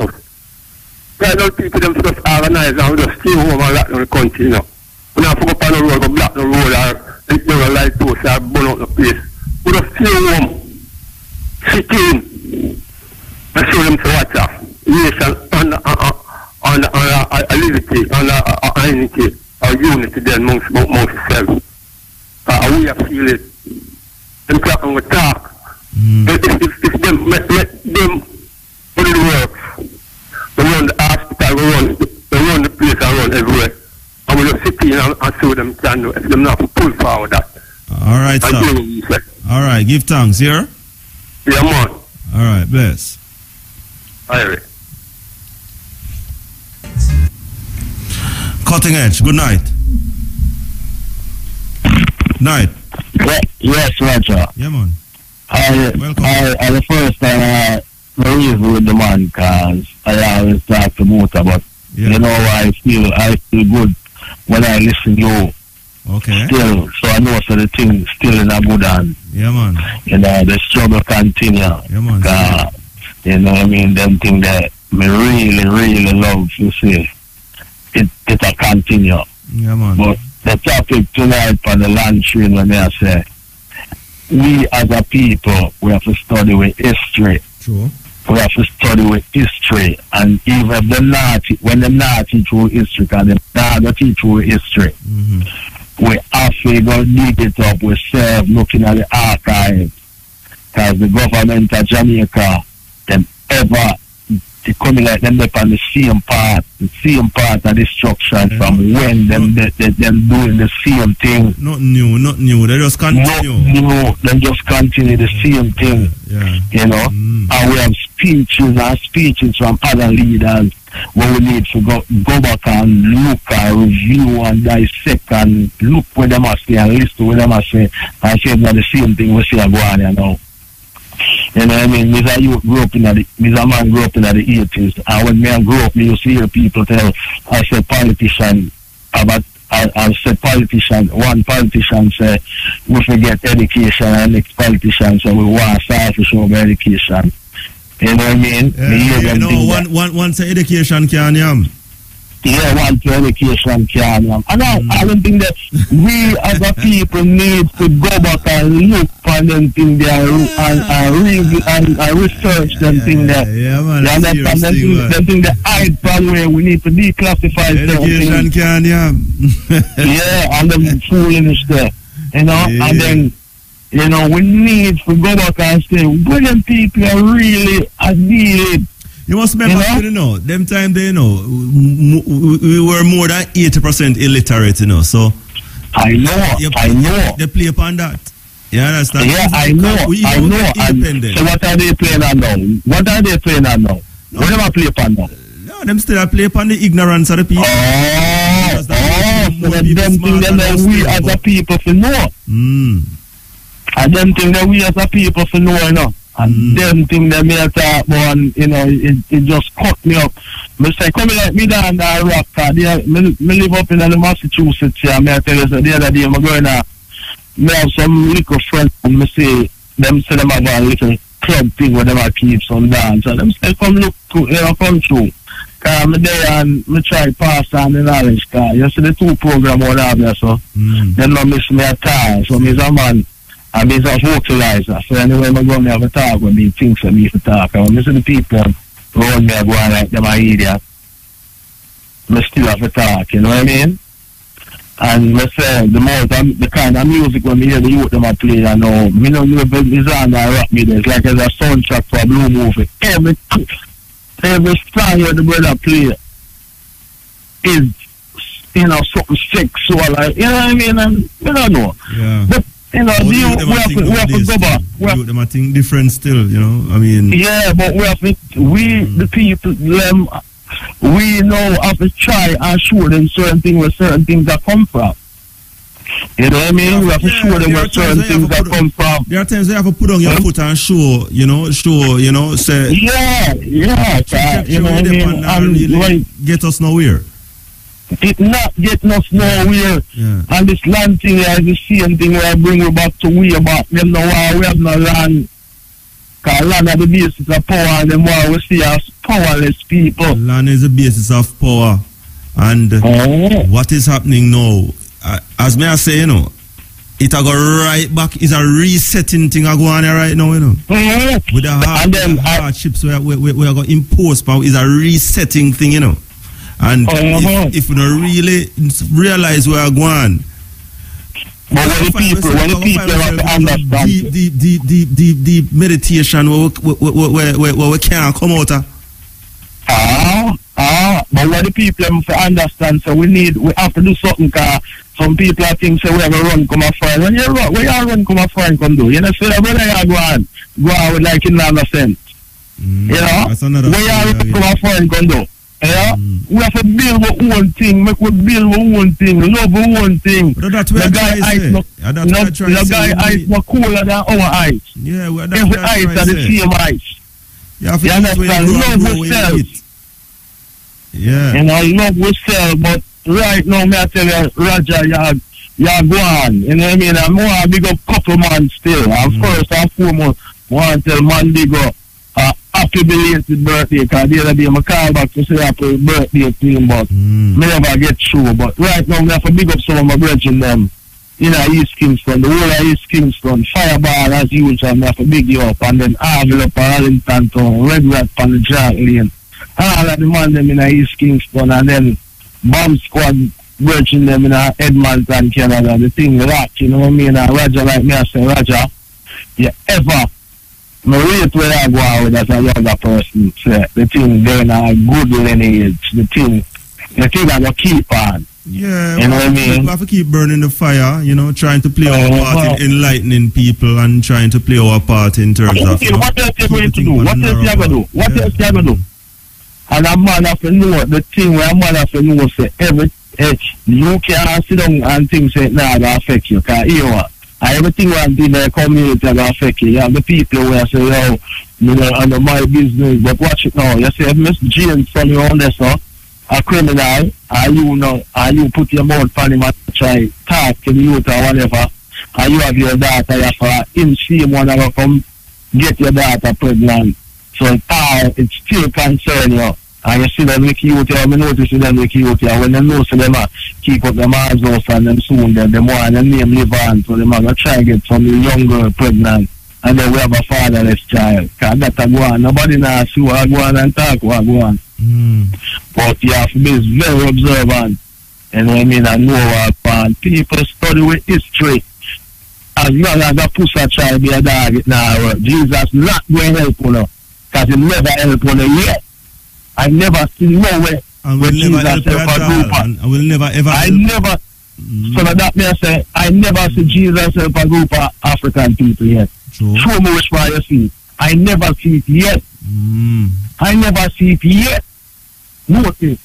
I will keep on waiting on this Jesus guy to come help. It's not working. Just it's not working. You know, we have to get our own idol and our own heroes, and that's how we save we. Let me tell you that. And we have to save ourselves. No guy not going to come save we. Alright, yeah, we man. have to save ourselves. All the way big up on yourself and respect Bless for the time, yes, sir. Yeah, man. Give thanks here. Yeah, man. Yeah, man. Bless.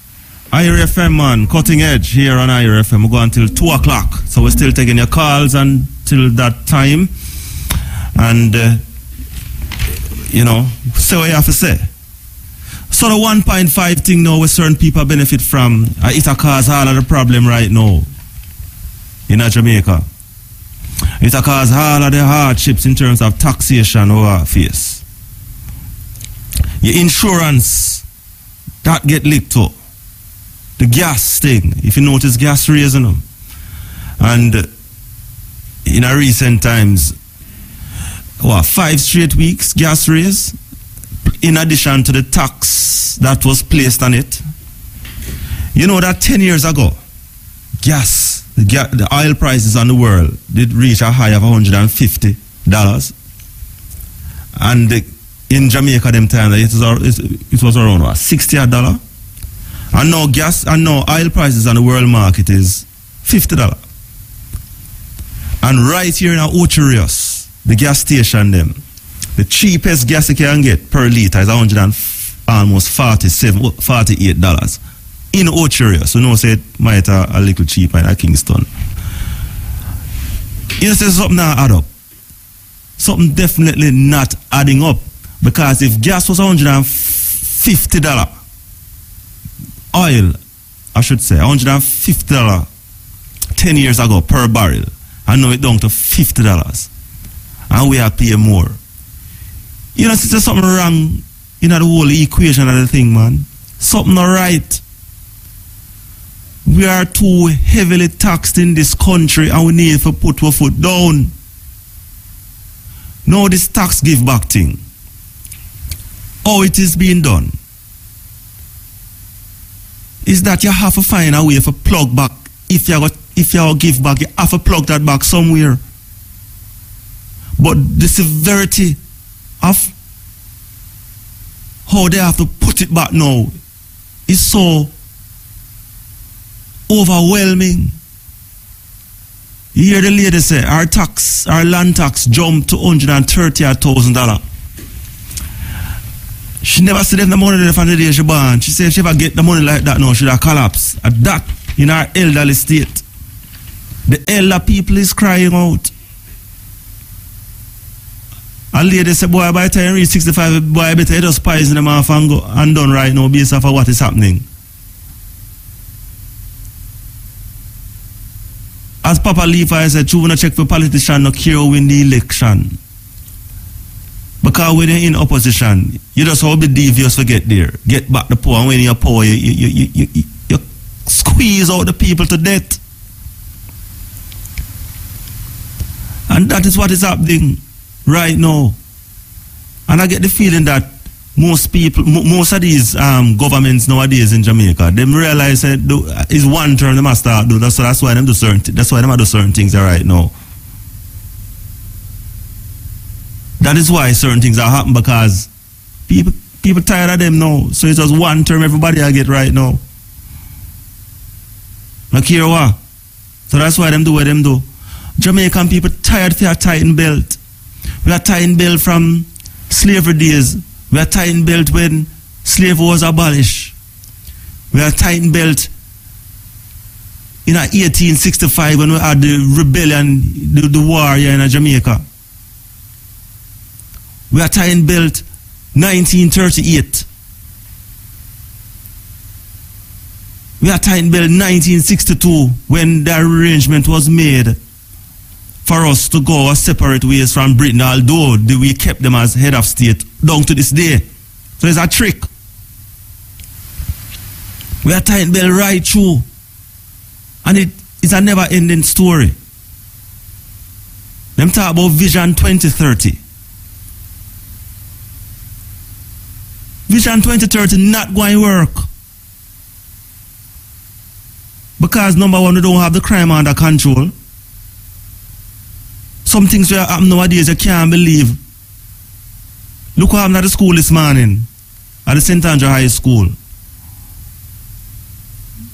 Because we start off on a wrong footing, our society start off on a wrong footing, with no justice for the common people, and that is why we are paying the price for it now. The thing have to reset.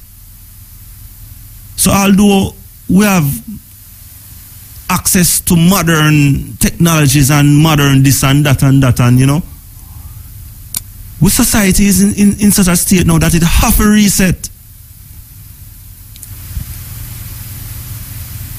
Look on countries like Rwanda, who did have such a tremendous and wicked civil war amongst them one another, and where they are now, one of the beacons of Africa. We have to start treating people better in this country, and we have to start from the top.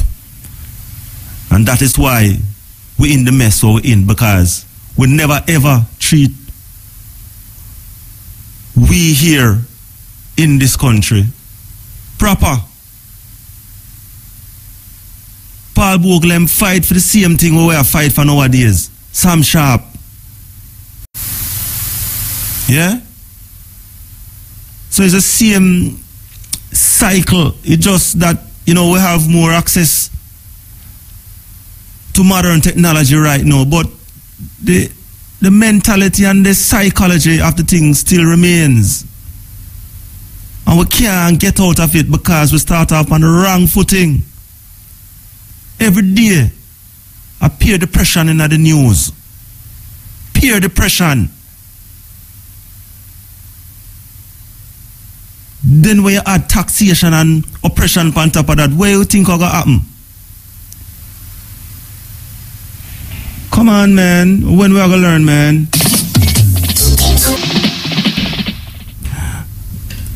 Cutting Edge, greetings. Yes, Roger? Yes, man. Yeah, Mandingo, you know? Mandingo, bless up, how you doing? Every time, you know, and greetings this Thursday, the 6th of April, you know, yes, 2017. And now I yell up the brethren in the States there who yell me up and give me a belated happy Earth Strong from East Kingston. Happy belated, and, man. Yeah, man, and all of me East Kingston, I join them to an St. John's Road, Spanish Town Heights and thing. And yell up again, my brethren, you know, the States who, as a Eastman, who yell I man up, you know, and thing. Let me first and foremost, I heard two of the callers before that, brethren, coming with a lot of nonsense and lies, because I will tell it just like it is. One of them talking about a so-called edict in 1861. An edict, E-D-I-C-T, is a public decree announcement thing. There was no such thing in 1861. That's a total lie.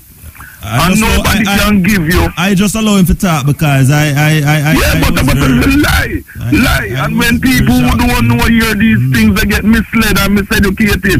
It's a lie.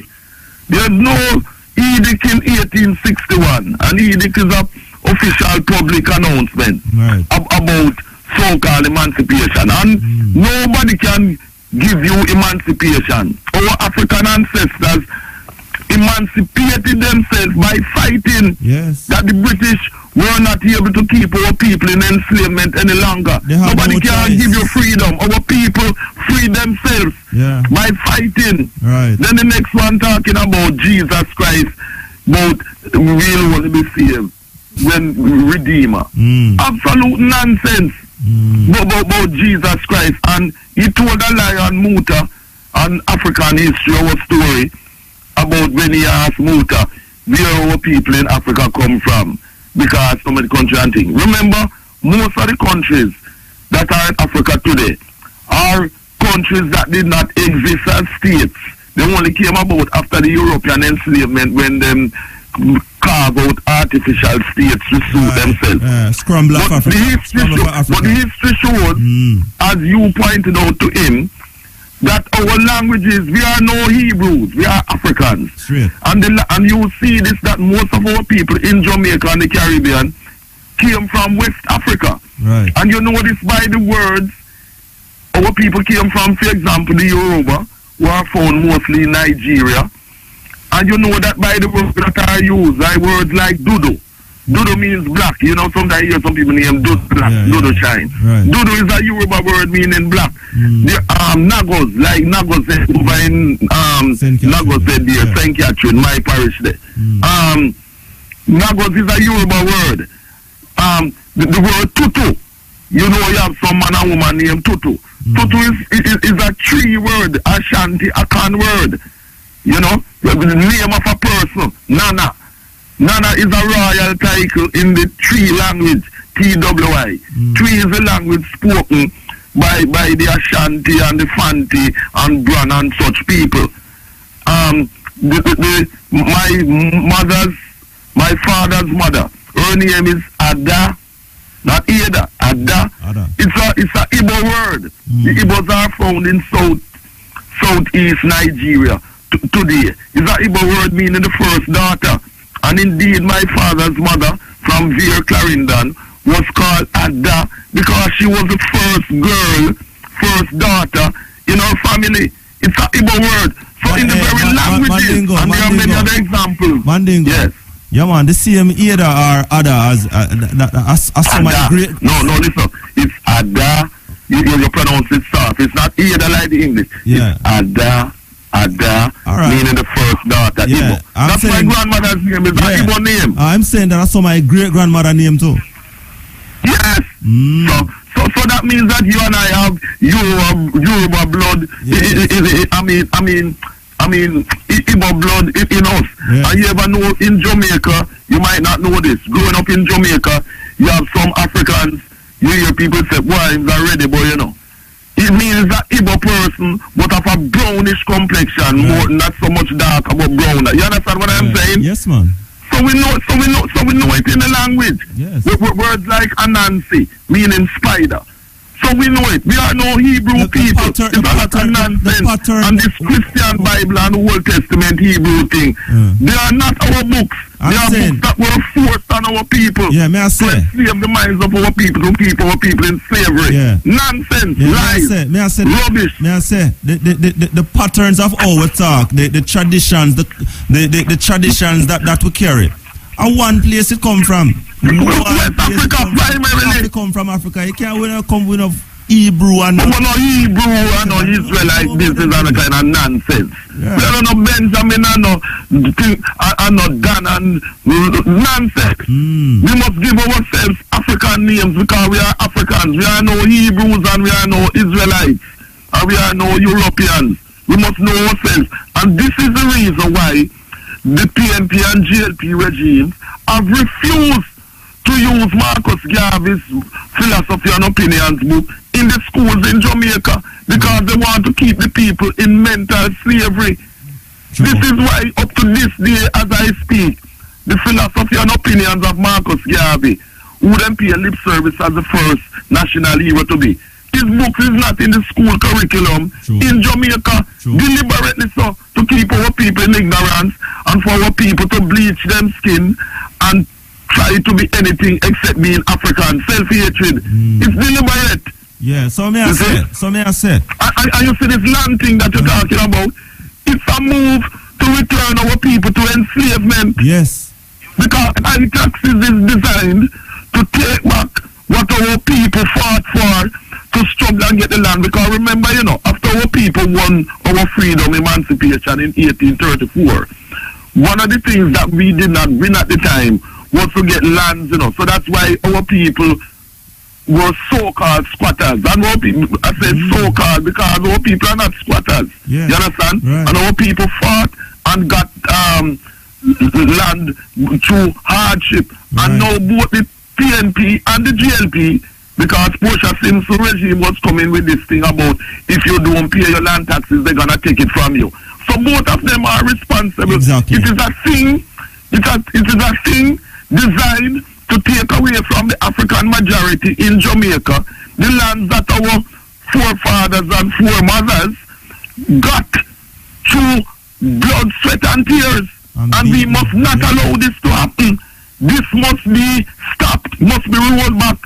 And the main way in which this must be rolled back is that Africans in Jamaica, who are the majority, they don't have to employ violence but stop work. There must be a public strike to say, roll back and abolish this thing about increase land taxes, or else we shut down the economy. This must not go on, and this is something that Africans in Jamaica now must do, because if we do not do that, this is to make our people in Jamaica landless in our own land. True. Where our ancestors paid for it with blood, sweat and tears. And as one of them talking about the solution is to repatriation to go to Africa. Nonsense. Our people in Africa are still suffering under the same racist European and Arab imperialism. Wherever we are in the world, we as Africans, whether we in Britain, whether we in the Caribbean, whether we in Africa, we are under the attack of the same racist European imperialists and Arab imperialists with their thing. Exactly. So there is no hiding place.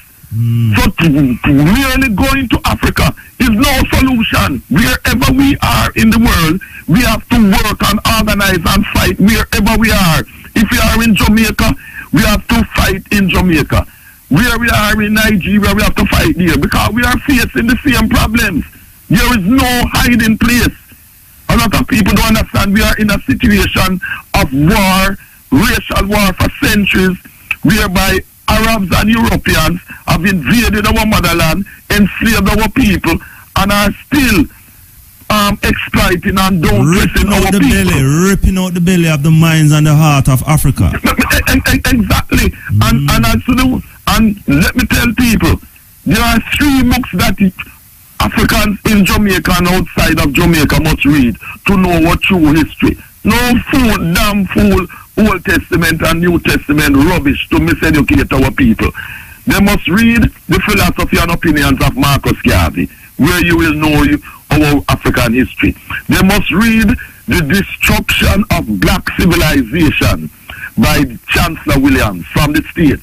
This is a book that gives the history of the African race from thousands of years ago, before any guy named Abraham existed. Abraham, the first Hebrew.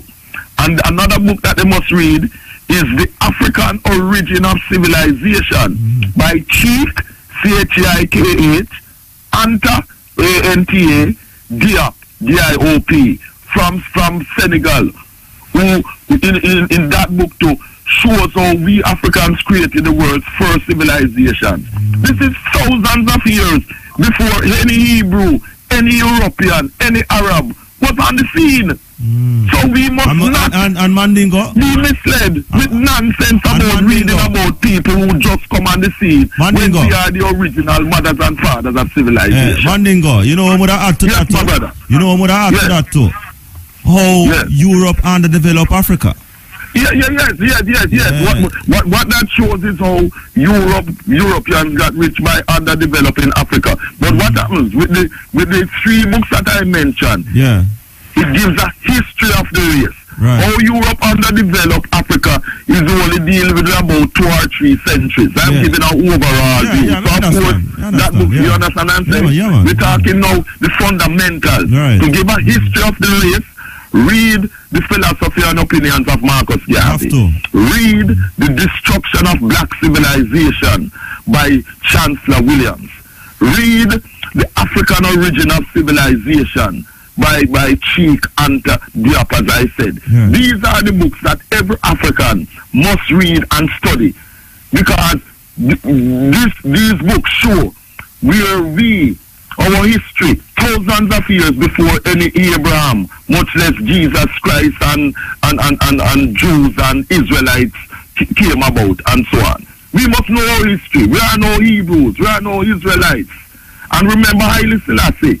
One of them was talking about peace and love and don't deal with violence. We live in a world of violence. That is why Marcus Garvey said, a race without authority and power is a race without respect. And Marcus Garvey said we must establish a United States of Africa government with 1 president, with 1 army, 1 navy, and 1 air force. Because power, as Marcus Garvey said, is the only argument that satisfies man. True. This peace and love nonsense don't work. You have to have power to protect your independence. What did the Europeans and the Arabs use in coming to Africa and invading? Force. What do you think is going to keep our people free and what made our people free? Force. Revolutionary violence. It's nonsense. This peace and love business, as Peter Todd said, you don't want a peace and love, equal rights and justice. And you have to fight. We have to build up our own navy, our own army, and our own air force. Our own satellites, our own satellites in the sky. Precisely. That's why Marcus Garvey said in the philosophy and opinions of Marcus Garvey that we Africans must master science and technology, because the race that does not master science and technology will be the slaves of other races or will be exterminated. This is the reality. I must also remember that our arts and sciences were ripped away from us, were robbed. We were robbed of our arts and sciences that they are benefiting from now.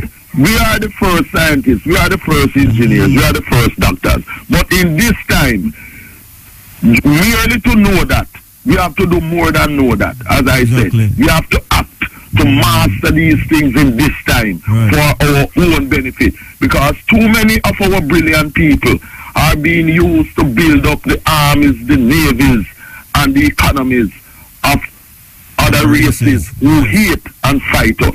And that is the reality. We have to have our own African thing. And I am serious about this land thing. I am most angry. This thing about increased land taxes in Jamaica, as I said, it's a catch. It is a thing to make our people landless in Jamaica. That we have no land to live on in our own country. That we are forced to become so-called squatters in our own land of Jamaica. We must not allow this to happen. Our people must come out publicly and say that we will not go to work if these taxes, land taxes, iniquitous land taxes are not scrapped. They must be scrapped. There is no alternative. Andrew Onis and his people must know that we will not tolerate any more land taxes. Our people, under the scheme of our people, were to go along with this meekly, like lamb to the slaughter. Our people will be cast adrift on the streets and the alleys of Jamaica and boxing about sufferation. We cannot allow this to happen. This thing about Vision 2030 is a sharp. That's not vision, that's blindness. Because if you commit measures like these, where the hell we are gonna have a vision? That's no vision, and where there is no vision, people perish. How can you be increasing land taxes like that? As a matter of fact, land taxes should be decreased. What they should do is that they should be doing things to provide employment and education for people in Jamaica. That is what they should be doing. Yeah, that is what they should be doing. At least it should be kind of a predictable kind of thing where people can plan as well. I mean, if you got to have economics and so on, you know. And you see the thing about the Black Star Line.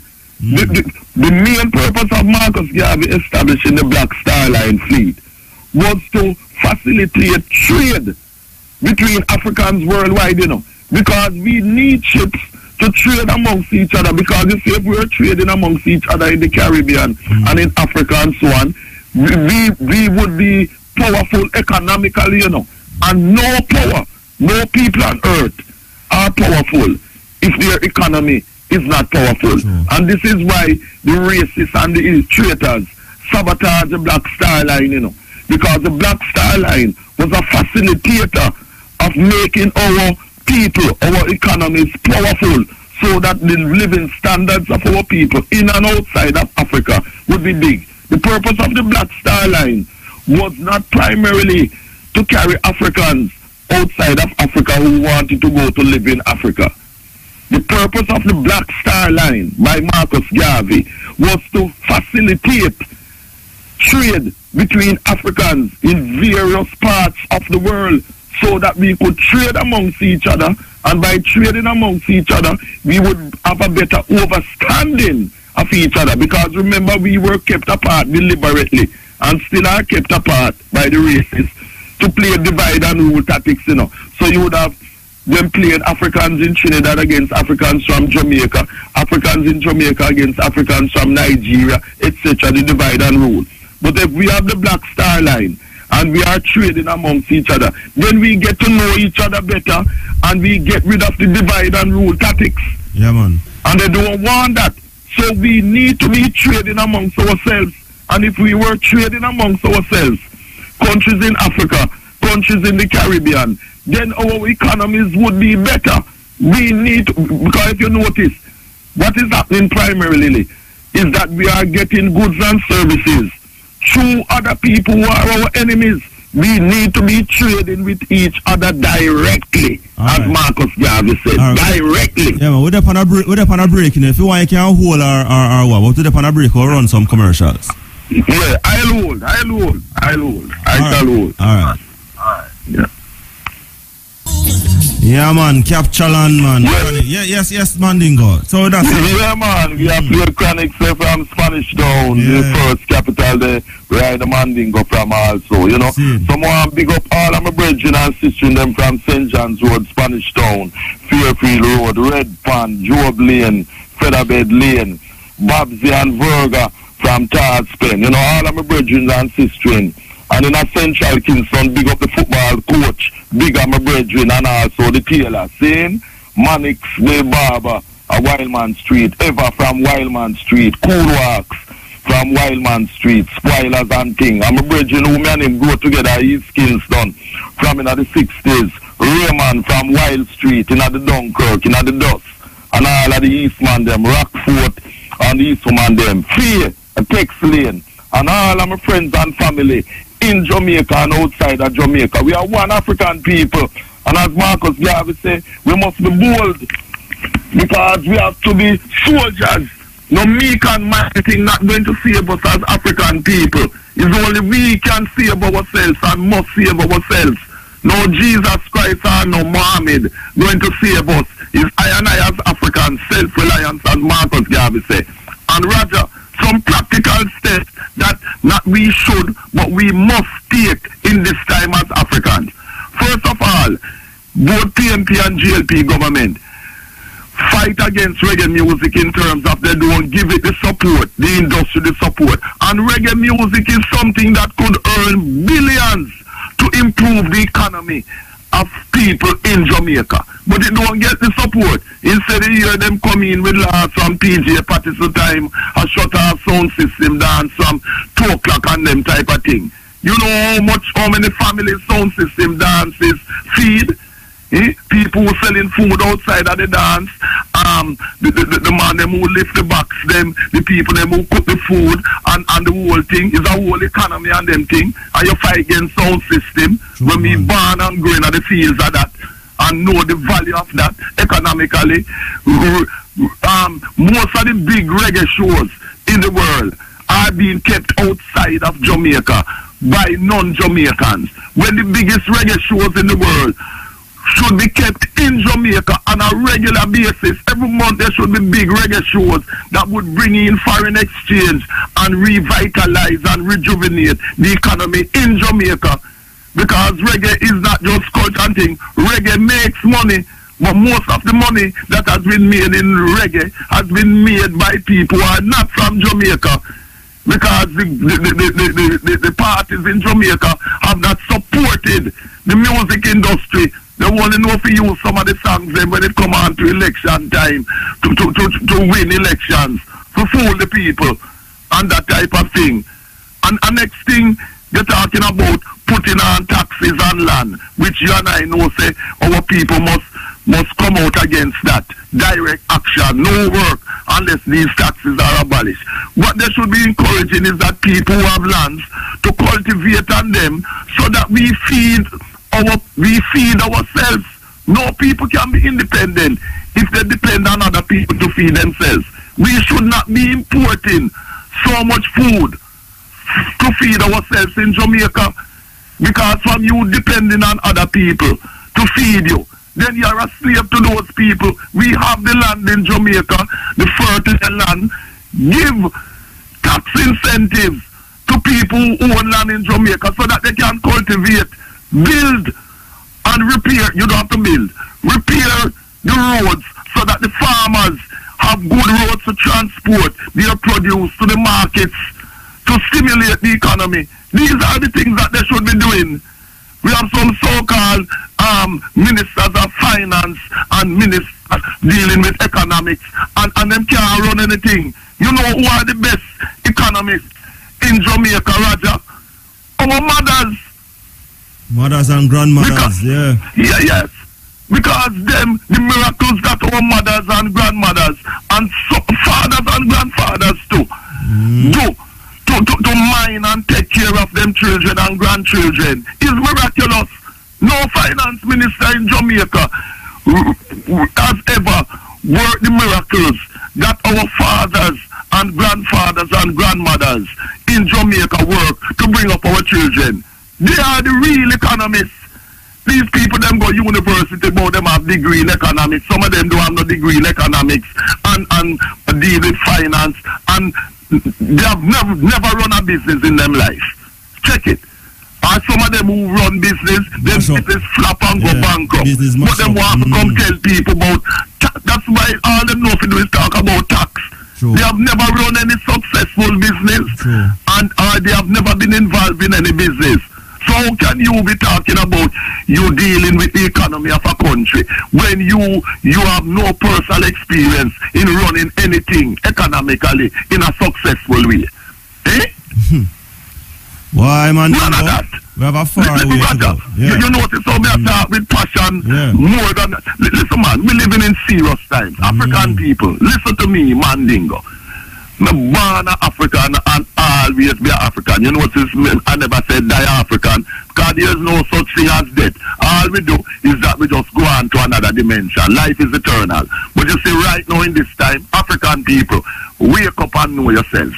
Our only solution, as Marcus Garvey said, lie in our hands. We are our only saviors. Not no Muhammad with no Muslim religion, not no Jesus Christ with no Christian religion. Jesus can't save we. Muhammad can't save we. Only we as Africans can save ourselves. See? And stop bleach and trying to look like other people and wearing other people wig.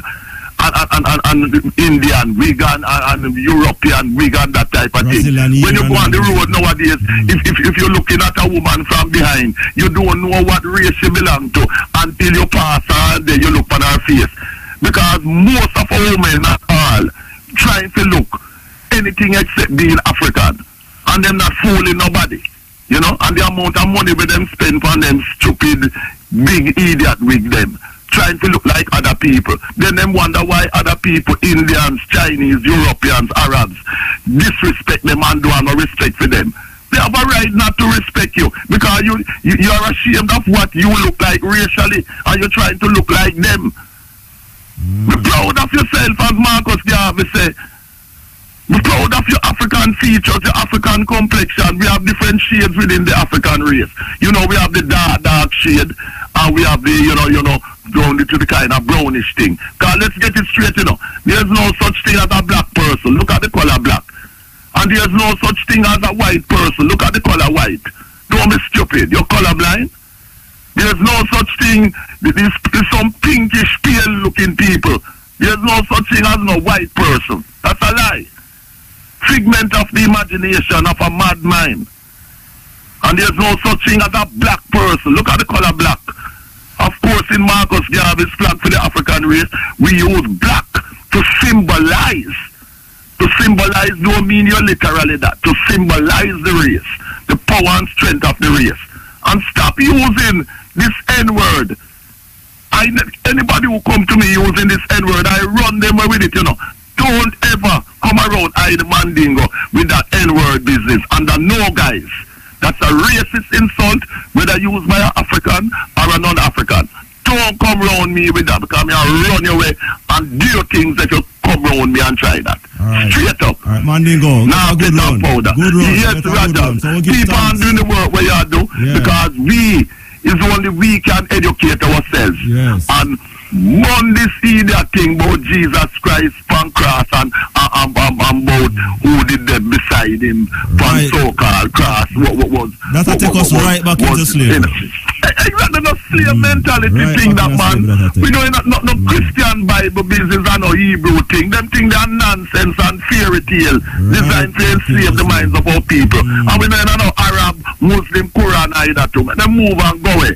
Africa, we say, African people, know yourself, and anywhere we are in the world, we must do things and work together. Because just going to Africa is no solution in itself. As Marcus Garvey said, it is not where you are, it is what you do wherever you are in the world. So my final word is, do what Marcus Garvey said. Come together and work constructively with each other as Africans and live in peace and love with each other. And we must have that military power to protect ourselves from attacks by our racist enemies. Blessed love from I, the Mandingo. This Thursday, the 6th of April, 2017. And big up Mutabaruka. Anyway you're there, see, because we now stop fight the African fight. Every time. All right, Mandingo. Blessed love. Every time, Roger. Yes. Sorry. Last call. You can't stay long. So you have to just cut and go through. Cut and go through. It's dreading now. Look how long you give this man. Yeah. I Lord, when me I say like what some chronics I say, carry we go home. Because Marcus always also say Africa for the Africans, those at home and us abroad. And him say repatriation is a must. You see it? So I follow through with them words sound there. Because see, we don't have no respect as a race nor authority in Jamaica. What we really want to call about still, you know. Many look on the fact that you know the history of Bakawal. Yes, man. All right. So I say these politicians, they went no say King Emmanuel when purchased the grounds where Mr. Siaga turned in a Tivoli from a Chinaman. Don't go say name Bakawal, man. Yeah, man. Also, you know, so when the King Emmanuel had purchased that land from a Chinaman. Yeah. Because that question I may ask. Yeah. But may I tell you, may I tell you something? Because you know, say a lot of people from Bakawala work at Ilem did end up. Natural. Well, my granduncle was one of them. Okay. Yeah. Another thing what me I say, me sorry me didn't get the public get the program when the public defender was on. Cause we I say, I as Bobo Shanti I say, I know say the history of Bakawal, flesh a try hold on that and hide that true King Emmanuel. You see it cause they don't want exposed man. And we I say, Bakawal, I a part of the community, a part of the Rastafari community, and I play an integral part to 12 tribes, Nyabingi and Bobo Shanti, are the three main, mansion. And we accept the Prime Minister to apologize for the massacre, also bulldozing Bakawal in 58. You see it with Joe Williams, same state again. See it? Like the man house of fire with the man in a it. You see it? And all the atrocities that reach Rasta, especially Bobo Shanti, on the grounds, Bakawal. And we are say, we are called upon all patriarchs and matriarchs from that time who still living, to come forward at this time. Because you couldn't apologize to Bakawal, Carl Gardens and give Pinnacle much platter land and left out Bakawal, because Bakawal was before Carl Gardens. You see it? I have family that go through the atrocity, and I have family we go through the whole bulldozing and more than one time the Jamaica Labour Party demolish, Bobo Shanti for the land. So right now we're going to carry back the state to all the places, Davis Lane, Bakawal, all of these places where King Emmanuel moved to, if you escape the wrath of wicked Babylon, the state, you understand? And it not going to rest so, because it's hypocritical. Yeah, man. You see it, and it's an injustice. And even these people in the university, Robert Hill documentary can show, you know, a sample or a semblance of what go on there. Even Red Snake Ford, him write books on that. You know, Agri Brown and all them people. So why them a try hold down back a wall? 57 when you foot a come out of office and give the people them the rights to self-determination. Then come up with a bogus independence in 1962 just to trap back the people them in a slavery. So I just know them a come with what them a come with and this land thing, you know, I put you back in a slavery. From them time there, from the moment them claim say we get so-called independence, and they say them lock back the people. All right, so, you know, the program I don't know in us. So yes, but yeah, if you balance out the things said we still, you know. Yeah, man, that's how it go, man. I and I, naturally, at this moment, I call upon the government, say if you apologize to Bakawal with a 110 million and all land, and repatriation is a must. And we have to return. The man say we come our motherland, me here mention motherland. Then why wouldn't we as children want to return home? You know, not yeah, we have to run here. So give thanks. Yes, we have to run here.